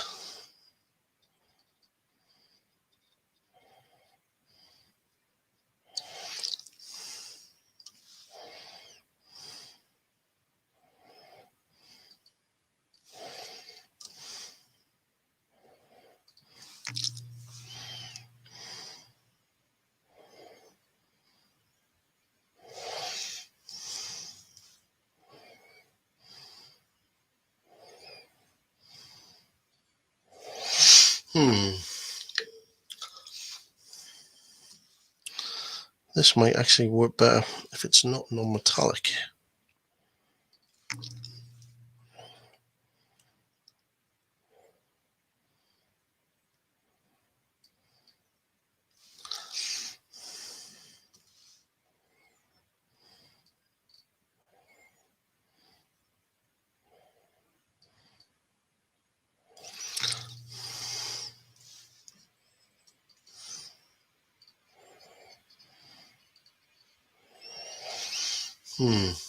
Yeah, that actually will work much better if it's not non-metallic. Yeah, that will actually work better. if it's not non-metallic.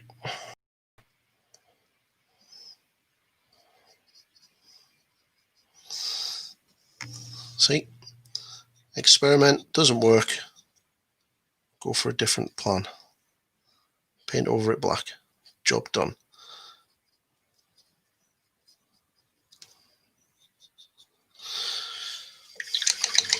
See?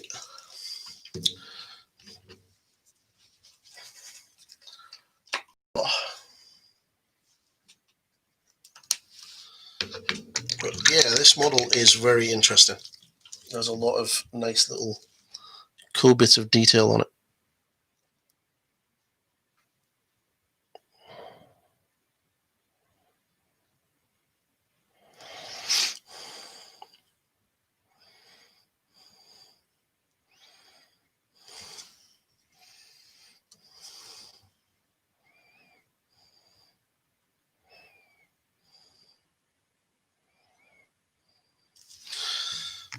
Cool. Yeah, bring those up really, really bright. Happy days.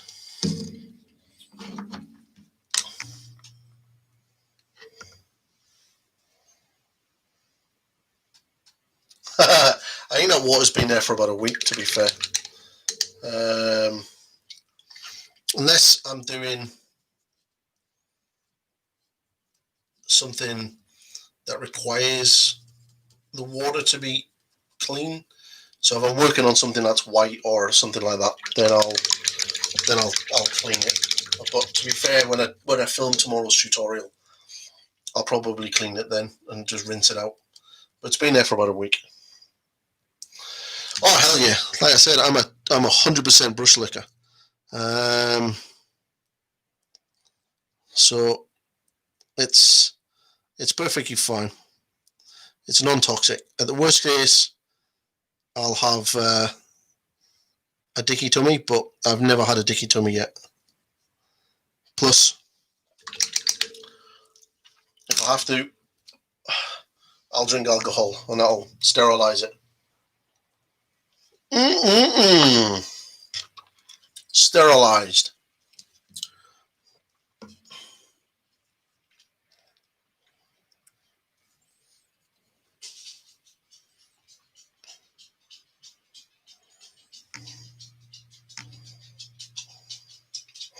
Hell yeah!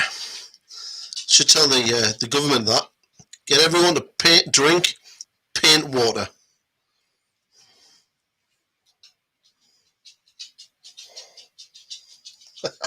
Oh, don't tell GW that, they'll cash in on it. The Kuflu Immunity paint.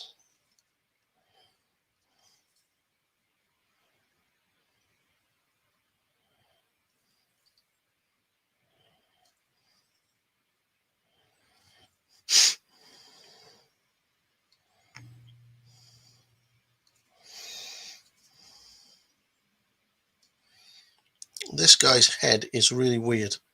I really should have looked at the pictures and worked out what bits were what, because there's a lot of crap going on this helmet.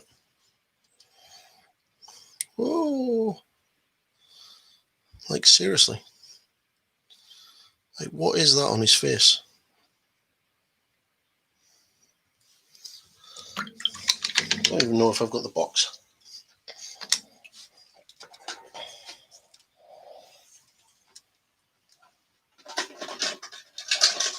Aha. Right, so that is part of the helmet. And he has 3 eyes. Okay. Good to know. See? Always check the box art and work out what is actually what. Otherwise you'll end up spending ages painting parts that are not necessarily supposed to be painted like that.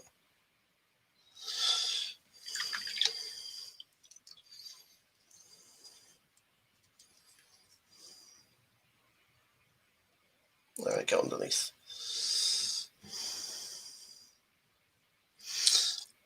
This thing does look like a really complicated miniature when you actually see it, but parts wise it's very, very simple and very, very forgiving as well when you build it. Obviously, you know, the main body, the two prongs, and then his arms. So he's super easy to build. Unlike this guy, this thing, holy crap, this is going to take some painting. I mean, there's an arm missing, there's a piece of stuff that comes in here, and then he has his little pet, Nurgling. He's the next sort of character-wise that I'll be doing.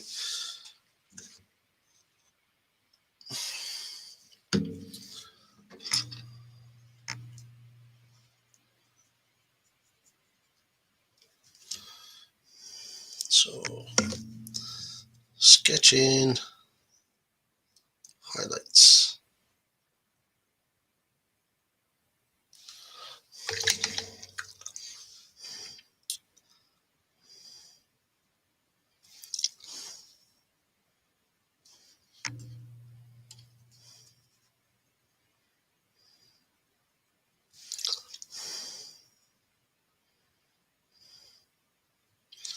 Get some Inky by Darkness in there, and then just feather them together, get that transition going.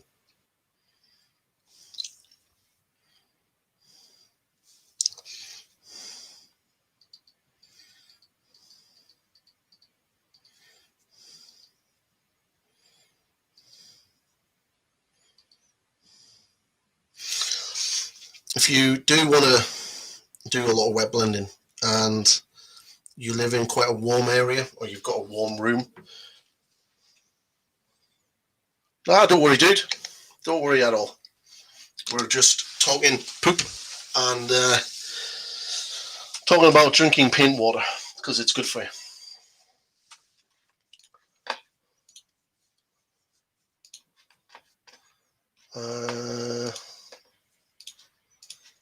So yeah, just need that to dry. But yeah, if you've got a sort of warm room and you're in a warm environment, and the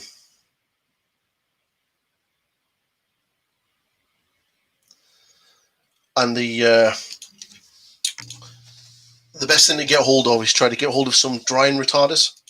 So it's a bit like medium, but what it does is it slows down the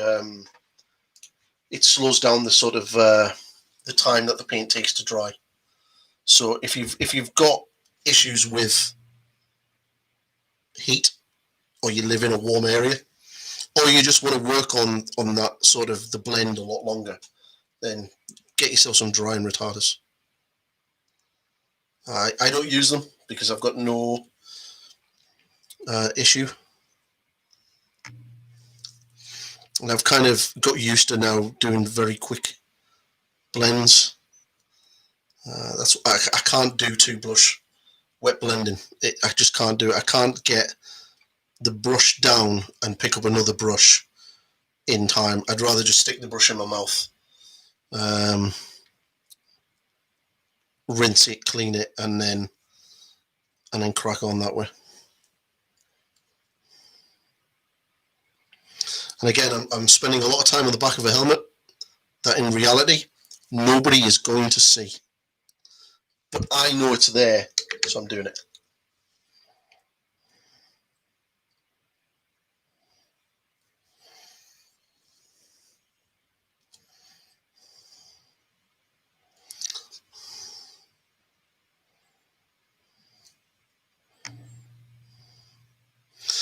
Also, another thing with backs of miniatures and things, if you are sort of venturing into blending, is that's the best place to practice as well, because nobody sees it. So you can do as many mistakes and patches and rip the paint off as much as you want, because no one is ever going to see that. So if you've got something like, say, Lumineth Realm Lords, and you're using these shields, then when by the time that shield goes on the model, you're not really going to see half of this. So practice your blending on the inside of here, or if it's like this kit where you get 20 shields only for 10 models, excuse me, then, practice blending and stuff on these shields or on something like that.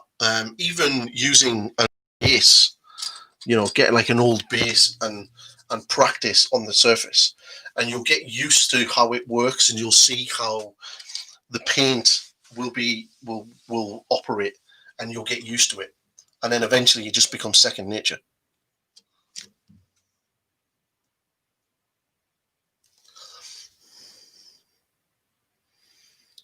Because I noticed when I was watching Jan's interview with Vince Vitrello, I think yesterday. I think it was yesterday. Yeah, it was yesterday. Saturday. Yes, yesterday. I noticed that a lot of people were asking about blending and things, and how to do blending and stuff like that. And it's one of those things that you just need to practice. Practice. And don't be scared of trying it. And if it doesn't work and the miniature looks absolutely terrible at the end of it, then fine. Just stick it to one side and then use that as a guide for how well you're coming on the next time you do it. So it's and eventually what you'll find is you will get better. You will definitely get better over time. So wet blending here, that didn't take me too long to do the back of the helmet. Now I can start moving into the edge highlights.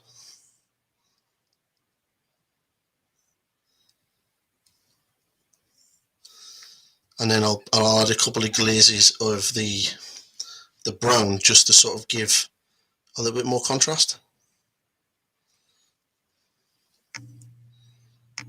So it's a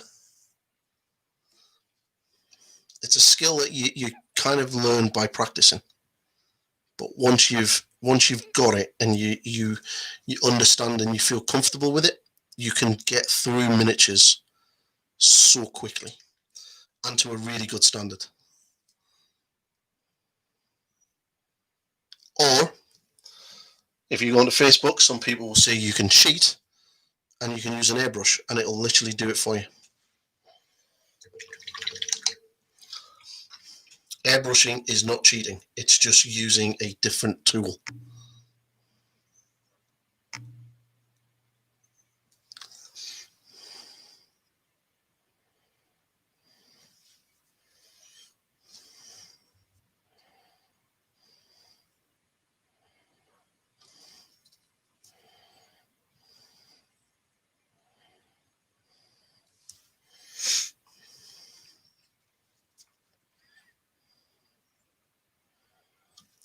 Not too much.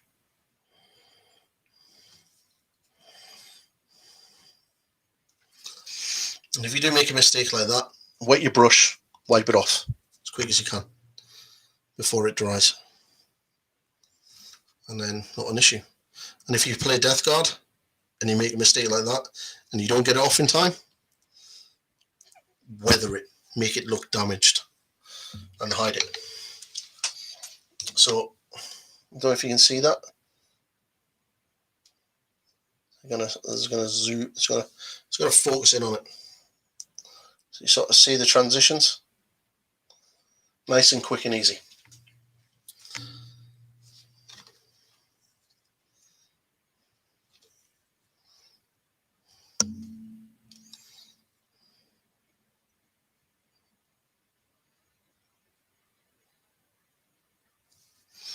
Get some edge highlights on the tops here.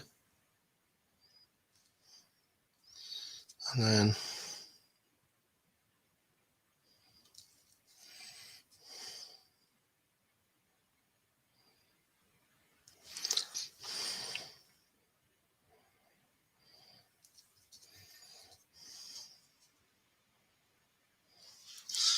there you go. So I'm gonna, my ass is killing me on this seat. So I'm gonna let that sort of settle a little bit, and then I'm gonna do some brown glazing in it. So if anyone's interested in glazing, this is how I would glaze. So get a little bit of the colour, get some water, or you can use medium, whichever one you want, and then thin it down. And ultimately what you want is you want the paint to be thin enough where you can see the nail through it. All right. And then wipe off the excess. And then, so I want this shadow to be in this recess. So take your brush and pull it to where you want it. Then lift your brush off. And then pull it, lift it off. Because what happens when you move the brush across, wherever you lift it, that's where the majority of the pigment is going to be. So I want this in this deepest recesses here.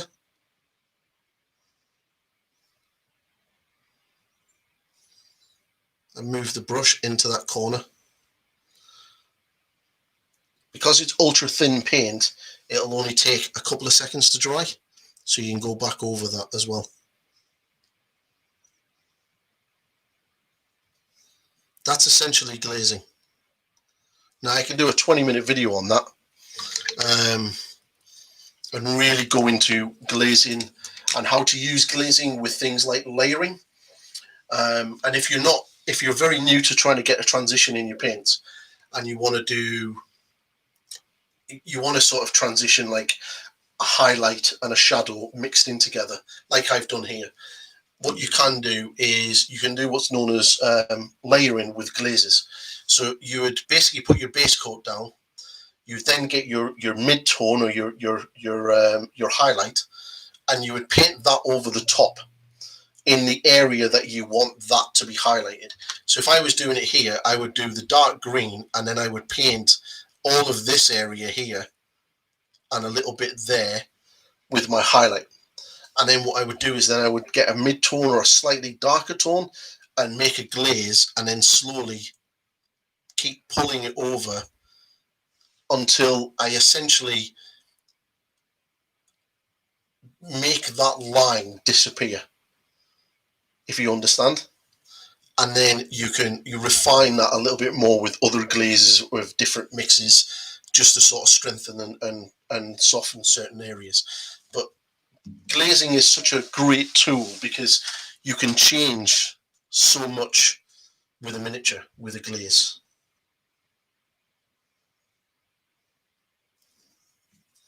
I don't think there's any of my miniatures at all that I've painted that I haven't done excessive glazing into them. So that's that helmet done, or at least the back of it. So we'll do the front now. And it's exactly the same thing.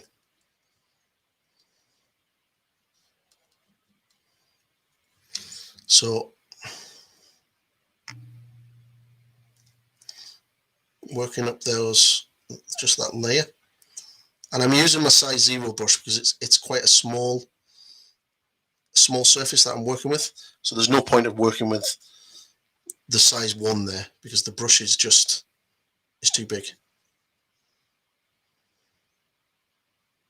So when I want this here, essentially what I want is I want the highlight sitting on this area here, because obviously that's where the highlight is here. And then I've got this metal thing here sort of breaking the helmet. So I want the highlight here, and I want the highlight here and here, and then on the top of these ridges, and then essentially on the top of these parts here, but then leaving some of the shadow in those areas. And those shadows will be done with some glazes. So I get my highlight, or my brighter tone,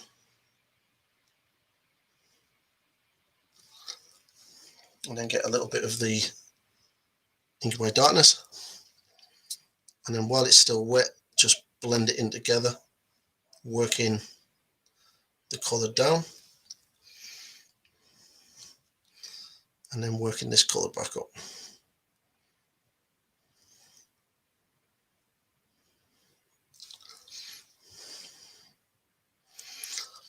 So let that dry, because obviously I don't want to work it too hard, because if I work it too hard, as soon as the paint starts to dry, if you put the brush back on top of that and then move it, you're just going to rip that layer clean off the model. So that's worked enough. So now I'm going to do this side. Get a little bit of this one. And then pull it and mix it. Get some more of the highlight colour.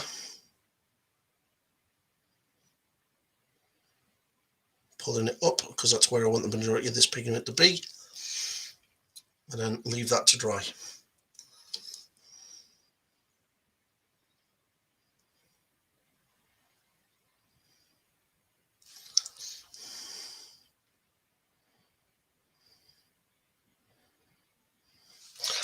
Obviously, when I do a video on it, it'll be a lot better because the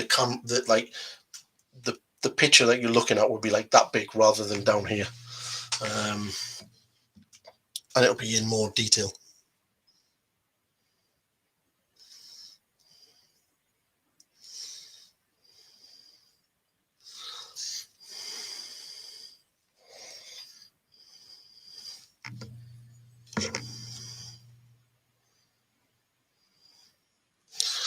But I hope that helps anybody that was interested in wet blending and glazing.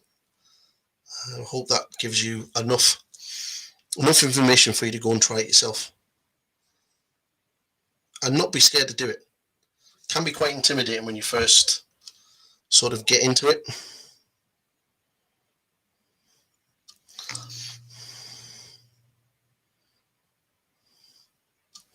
Sometimes I think people watch videos from like Angel Grinaldes and stuff, and he's an amazing painter, but the information he gives is great if you actually understand what he's actually telling you, and if he hasn't gone through the basics of why you do it and when to stop and what to look for when to stop, you could sit there and do what he's doing and end up just ripping the paint apart because you don't understand, or you're not informed of when to do something, or when the mistakes are going to happen.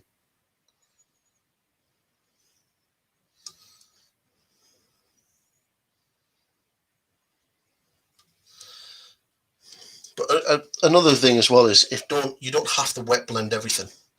So as you see here, I'm just building up thin layers of colour and getting that transition up.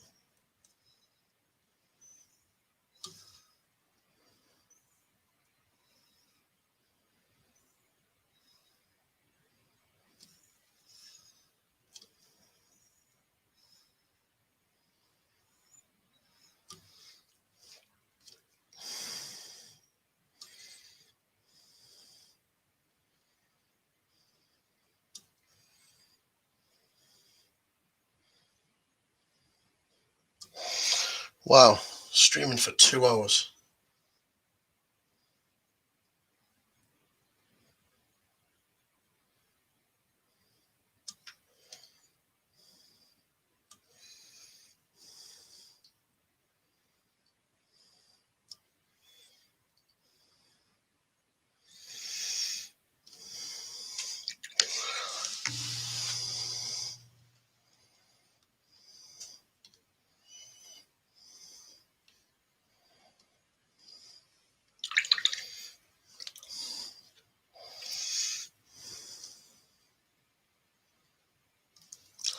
So what I'm doing now is just a nice thin layer of Inky by Darkness, just so I can get that shadow in.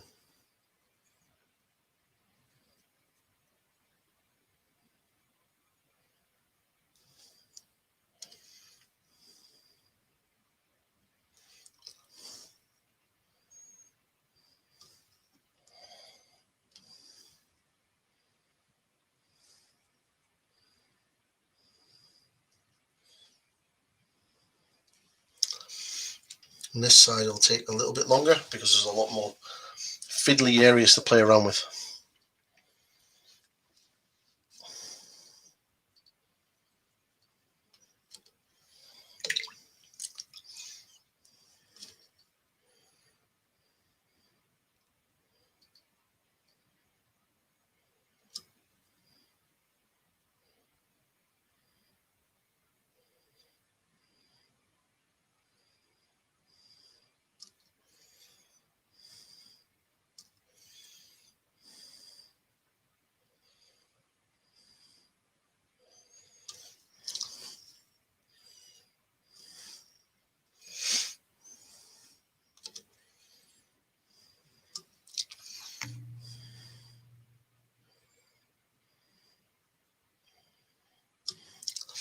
Another good technique to learn is feathering.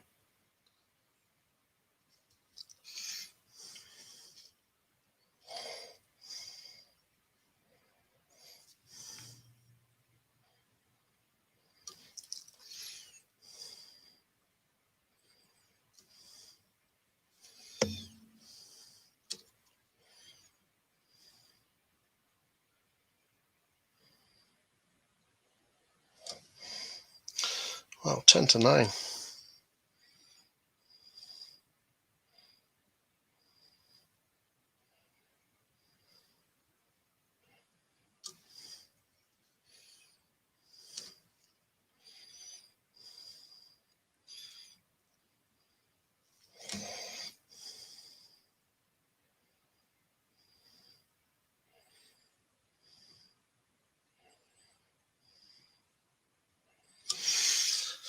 Just building those highlights up.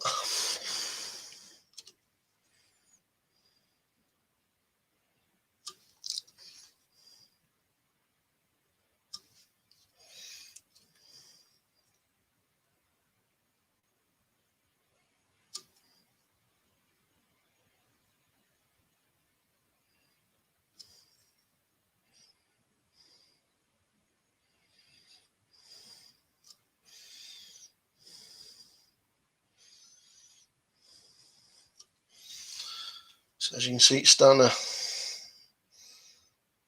to come out now.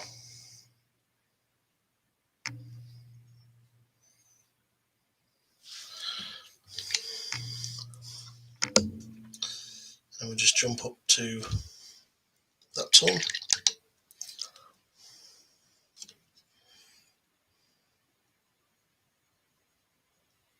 Get the little edge highlights in.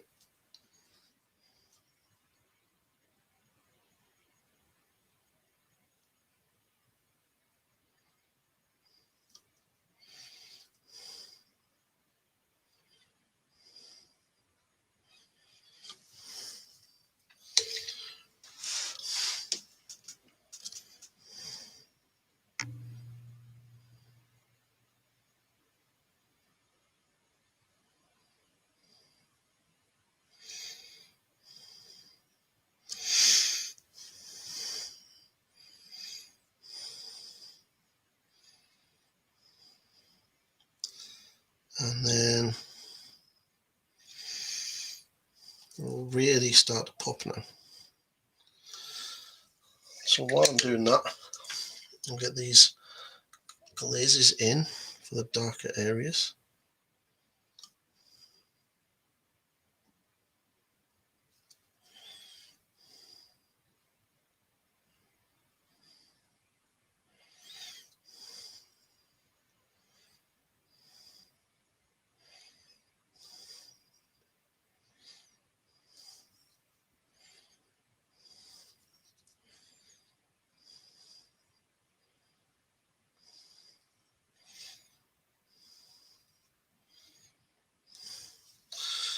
Cool, right. I will be back very quickly. Just need to grab a piece of tissue.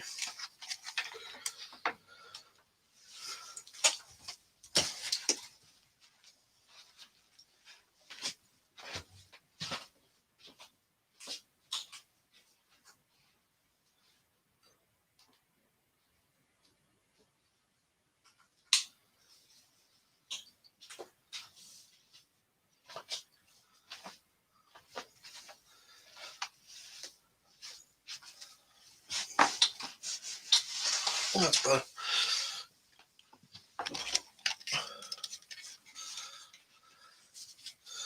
Cool. That's why I can actually breathe now. My nose was being a bit funny.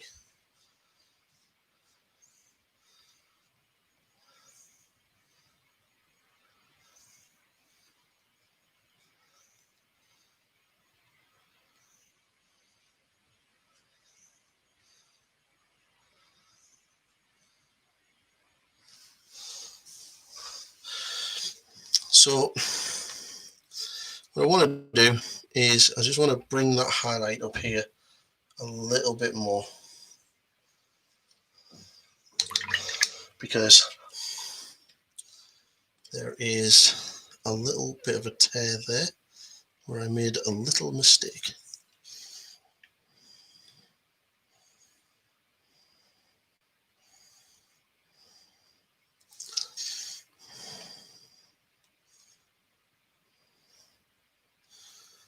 I'm sure my friend Chris, who's listening while he paints, will message me now going, that was a happy little accident, because he seems to think I'm the Bob Ross of painters. I'm not that happy. Alright, that's better. Looks so much better now. It was really annoying me. So what I'll do now is just get these edge highlights in certain areas here.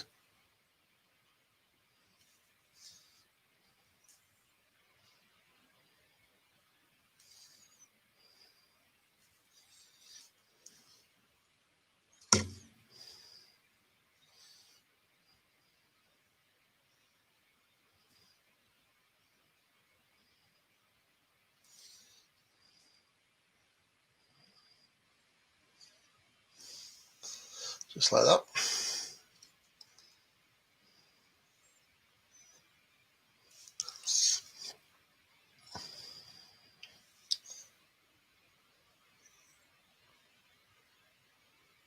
Cheers, Underdog Painting. Thank you very much. Means a lot, man. Well, I'm happy that I got 1,000. That was my dream. Well, obviously, my ultra dream was 10,000, but I'm realistic enough to know that that'll probably never happen. But we'll see. Maybe one day I can shill. I can shill for Games Workshop. So what I'm going to do now is just get a little bit of Ochre Camo and just pick out the more extreme highlights.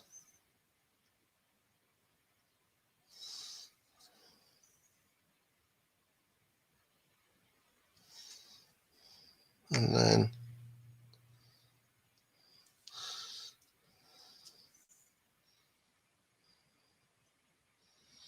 like so.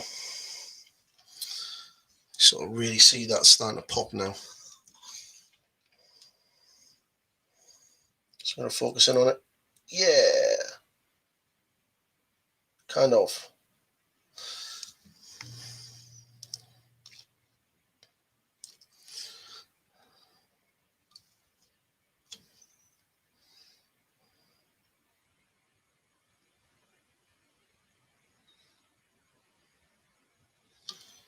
Like so.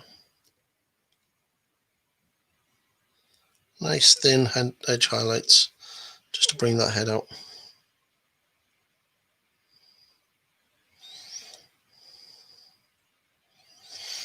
At the side of these pipes.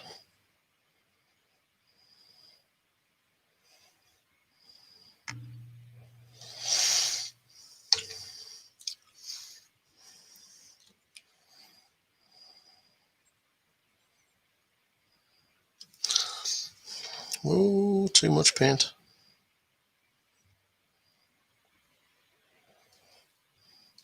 So there's a nice little sort of dimple here. It just screams for a highlight. And then just underneath the eye.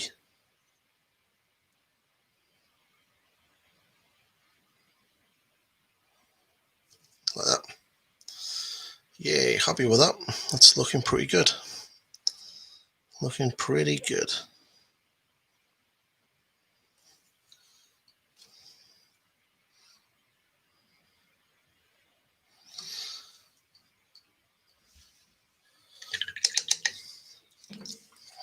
So we'll get some red.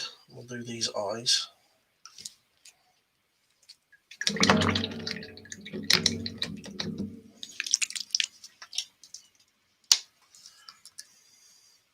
Contrast paints are great for for washes and things. You just add some water, or you need some medium. But I'm going to do these eyes now.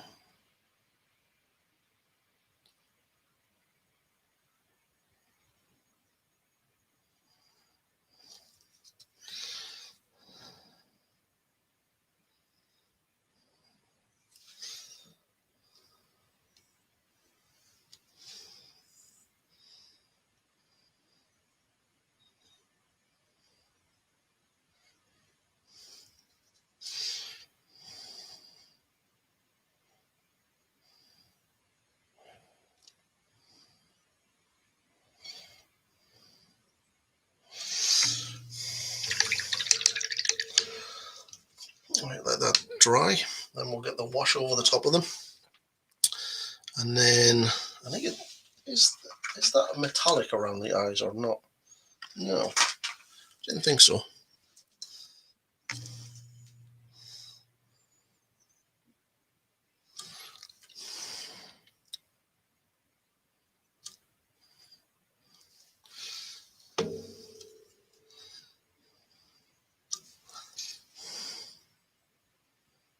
Just doing some quick highlights on the tops of these eyes. I thought there was like a metallic sort of band around them, but apparently not. So this head is seriously detailed.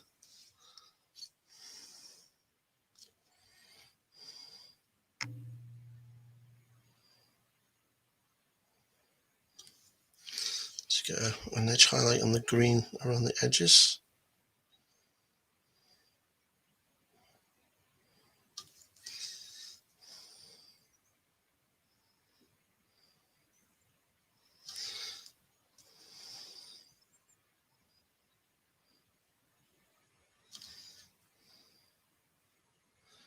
I think what I quite like about these live streams is you actually just get to see me paint, and rather than the cut down version that the tutorials are. So this is more, well, this is me painting rather than a really ultra condensed edited version.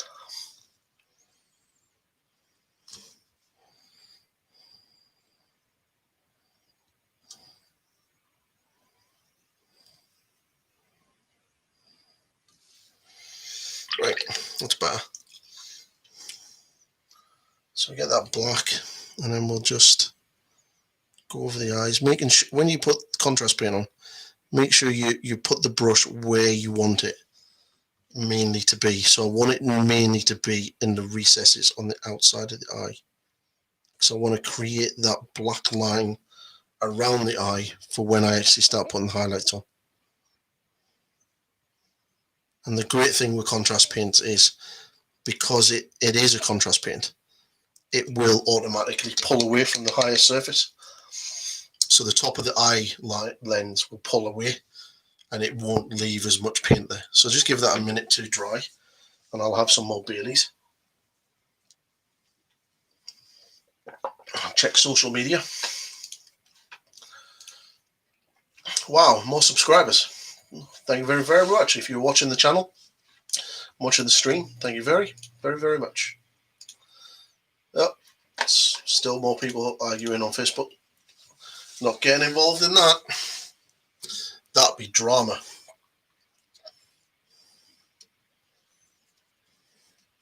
So while that's drying, let's tidy these pipes up.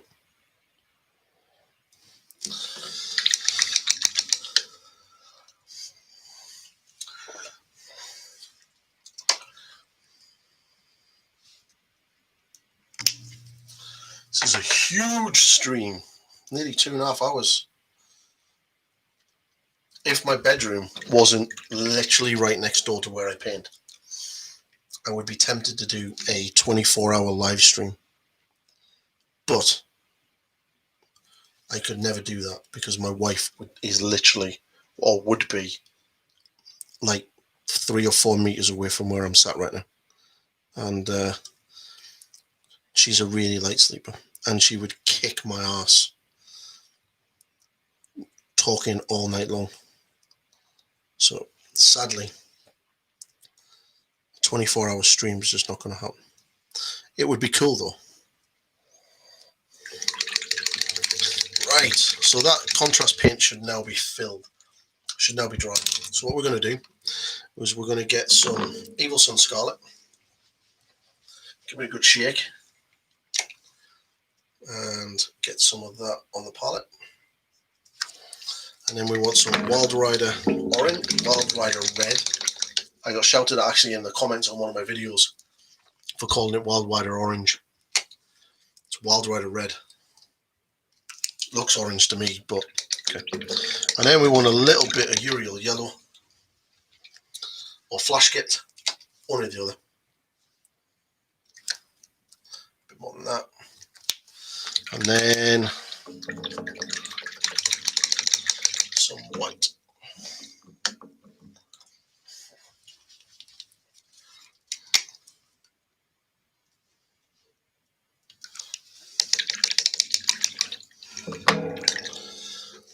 Okay, so we're going to get some Mephiston Red first.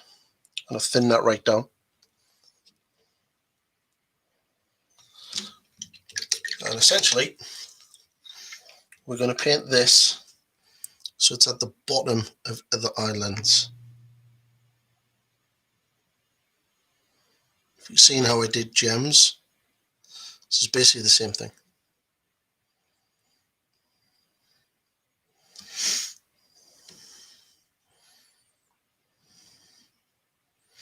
Just remember, don't make him cockeyed by painting the highlights on different opposite sides, because that will make him look absolutely crazy looking. You'll actually end up making the Marine look cockeyed even though he's wearing a helmet.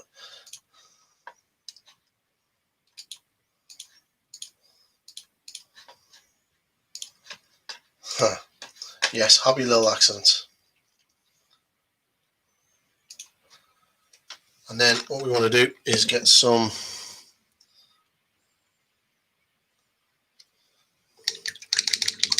Evil Sunz Scarlet.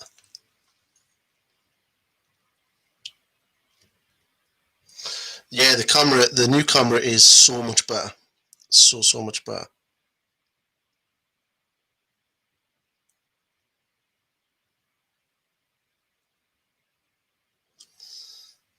Everyone was telling me to buy this ultra expensive one of the Logitech, saying it's the C920 or something, but this seems to be just as good for half the price, so can't go wrong with that.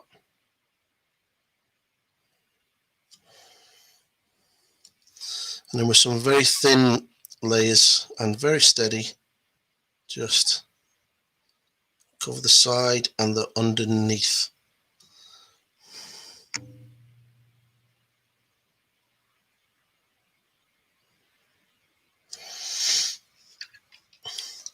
And then I'm going to do exactly the same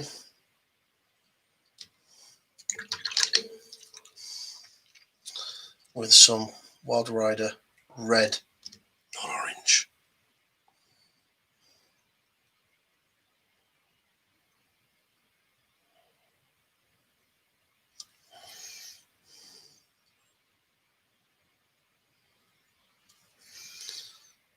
Okay.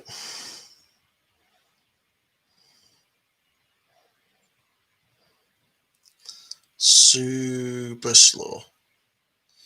Nice thin layers. You just want to build up that color. You don't want to go crazy. Slow, slow, slow. Helps if your brush has got an amazing point. But then, Rosemarine Core Series 33s have amazing points.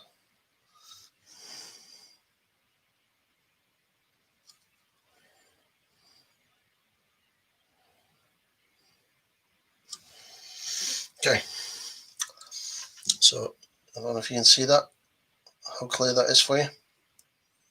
But yeah. And then finally, you can do a brighter orange at this stage if you want. But what I want to do, because this is Death Guard, I want to do it a little bit darker. I'm just going to get some Ural or Flash Sketch Yellow and just do a very small edge highlight at the bottom of each lens. And that will create the impression that they're shiny.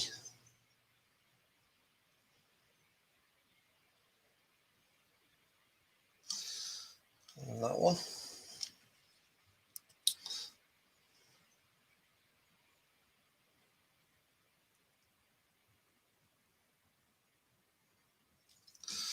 And then last but not least, get a little bit of white. Use a little bit of water from the side of your palette if you have to.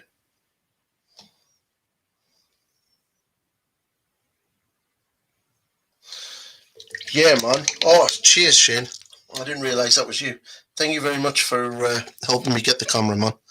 Really appreciate it, dude.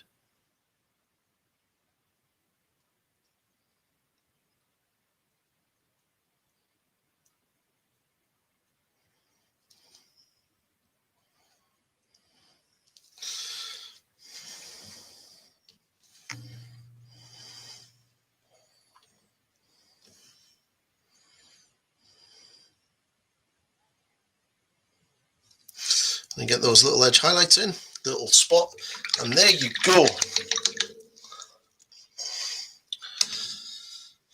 If you can see, there you go. So you get, I'll get some pictures up on the Facebook page so you can actually see it properly. But yeah, really, really pleased with it, actually. It looks really good. And Shane, speaking of your miniature, it's right here ready to get posted tomorrow, still in the plastic. So that'll be going in a box tomorrow and shipped off to you. So thank you very much, my friend.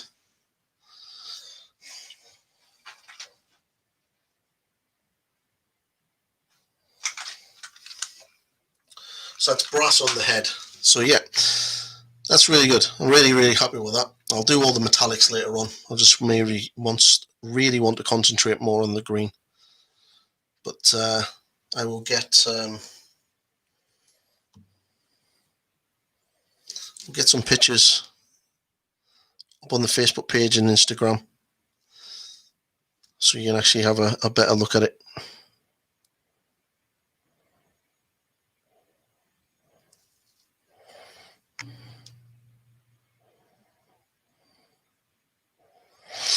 Awesome sauce. Right, what I want to do is just line this like so and get some shadows in the bottom of the eyes. Right, I'm going to leave that, otherwise I'm going to end up doing something crazy and ruining it. So let's see. Yeah, that's pretty good. Right, what I'm going to do, guys, I think 2.5 hours streaming, I think that is a long stream. It has been an absolute blast. I have had an absolute great time. But at this stage, I am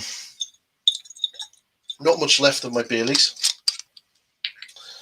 And I'm going to have one more. I think I'll do another 10 minutes and then we'll call it.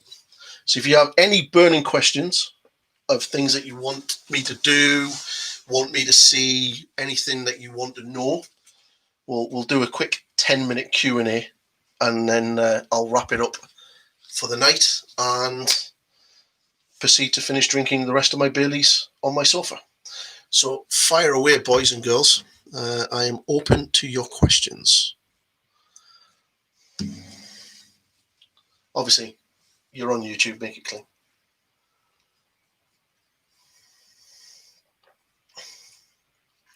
Sisters are a really good army, actually. They're really, really powerful. And they're quite nice. Now, I will say that they are the actual battle sisters themselves are really fiddly to build because they're a lot smaller than Space Marines. So they are a lot fiddlier. But the Exorcist is probably one of the best tanks I've built in a long time because it's just the way they've designed the kit. They really need to redo the Rhino to work like that. But sadly, the Sisters Rhino is basically just the old Rhino with an upgrade sprue, which is such a shame because they could have updated it and it would have been so much better.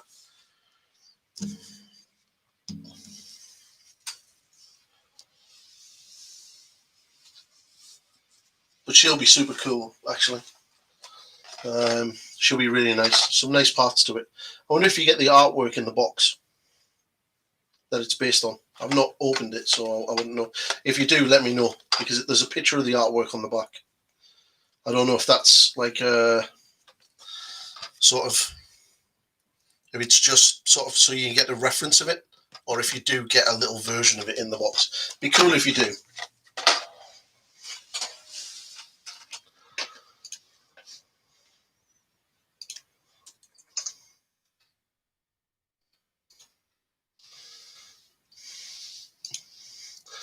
Chris, if you're still listening, that is some really nice work you've done on that Lumineth Sentinel. Really, really impressed, man.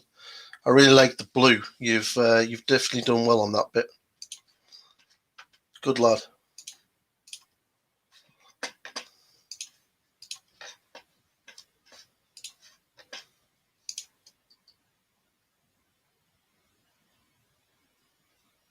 Cool.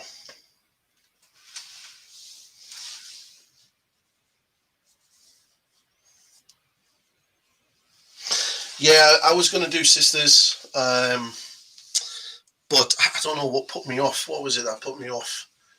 I don't know. I think I got it in my head that I was going to do Space Marines again.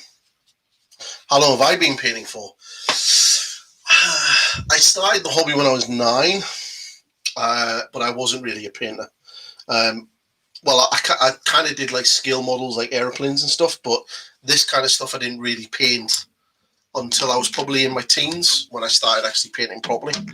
But I entered my first Golden Demon in probably about 15 years ago. And my first ever Golden Demon I entered, I got a finalist pin, and I've now got 3 of them, which is I'm really super happy about. I'd like to go back and have another crack at it. So yeah, it's painting wise, I'd probably be painting at a competition level for the past 5 or 6 years, like taking it seriously. Oh no, mate! I'm not going to open it. I'll let her open that. That'll be her treat. Mortal Realms. Yeah, I've got a load of the Mortal Realms Nighthaunt, and the problem with that is it makes me want to do a Nighthaunt army. It really does, because these are great. I love these things. These are awesome. I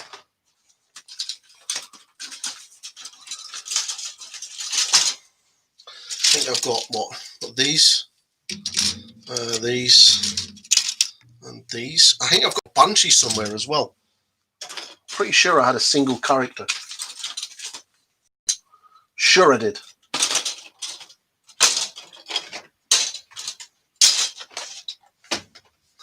Pretty sure that I did. But yeah, these are, I don't know, man, look at that. We can have so much fun blending the shit out of these. These would be so cool. I need to stop. I need to put them away because I'm going to want to do a Nighthaunt army. And they have one of the most beautiful models in the entire Age of Sigmar range, which makes me want to collect them. But every time I go, no, I'm not doing it, and that's the Black Coach. I would love to paint the Black Coach. Absolutely would love to, and I can't do it. No, can't do it. Stop encouraging it.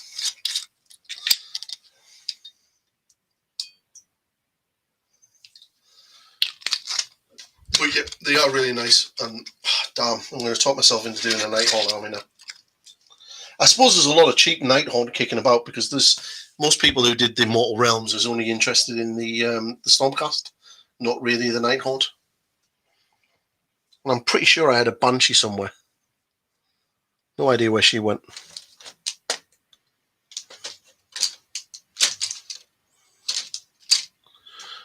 Never mind. But yeah.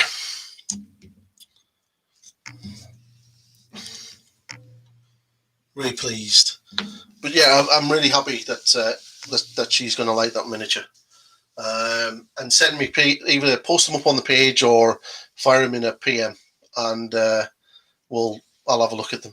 But yeah, really interested to see what job she can do on it.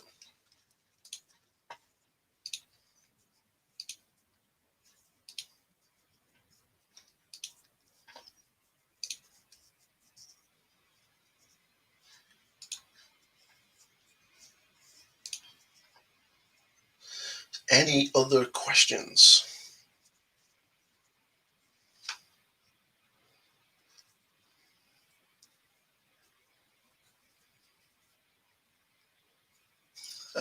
I'm pretty sure I had one. Honestly, I really am pretty sure I had a Banshee. Unless I put it away, because I tidied up my man cave and I've got 2 storage boxes behind me. So I think that's where a lot of my Space Brews went into. And I think she may have gone into that. Now you're going to make me dig into that tomorrow. Yeah, but that might actually be a nice little painting thing to do. Is it Miguel? He's done a really nice Nighthaunt army with pure goat, with like all like the white ghost theme. I think that would be pretty good. I mean, it would be a good army to demonstrate how well you can do glazes and use glazes to the full effect. I can visualize the color scheme in my head.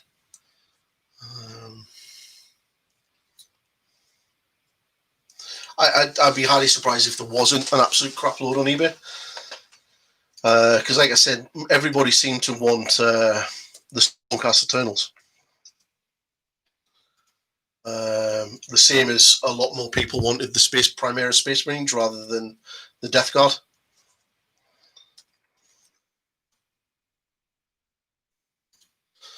I'm now looking at eBay. Oh, look at that. £1.20 for a sprue. What? £7 for some Stalkers. 99p for an Executioner. Oh, I really shouldn't have clicked onto this and looked at this. £5 for some. This is great stuff. 1 minute, guys.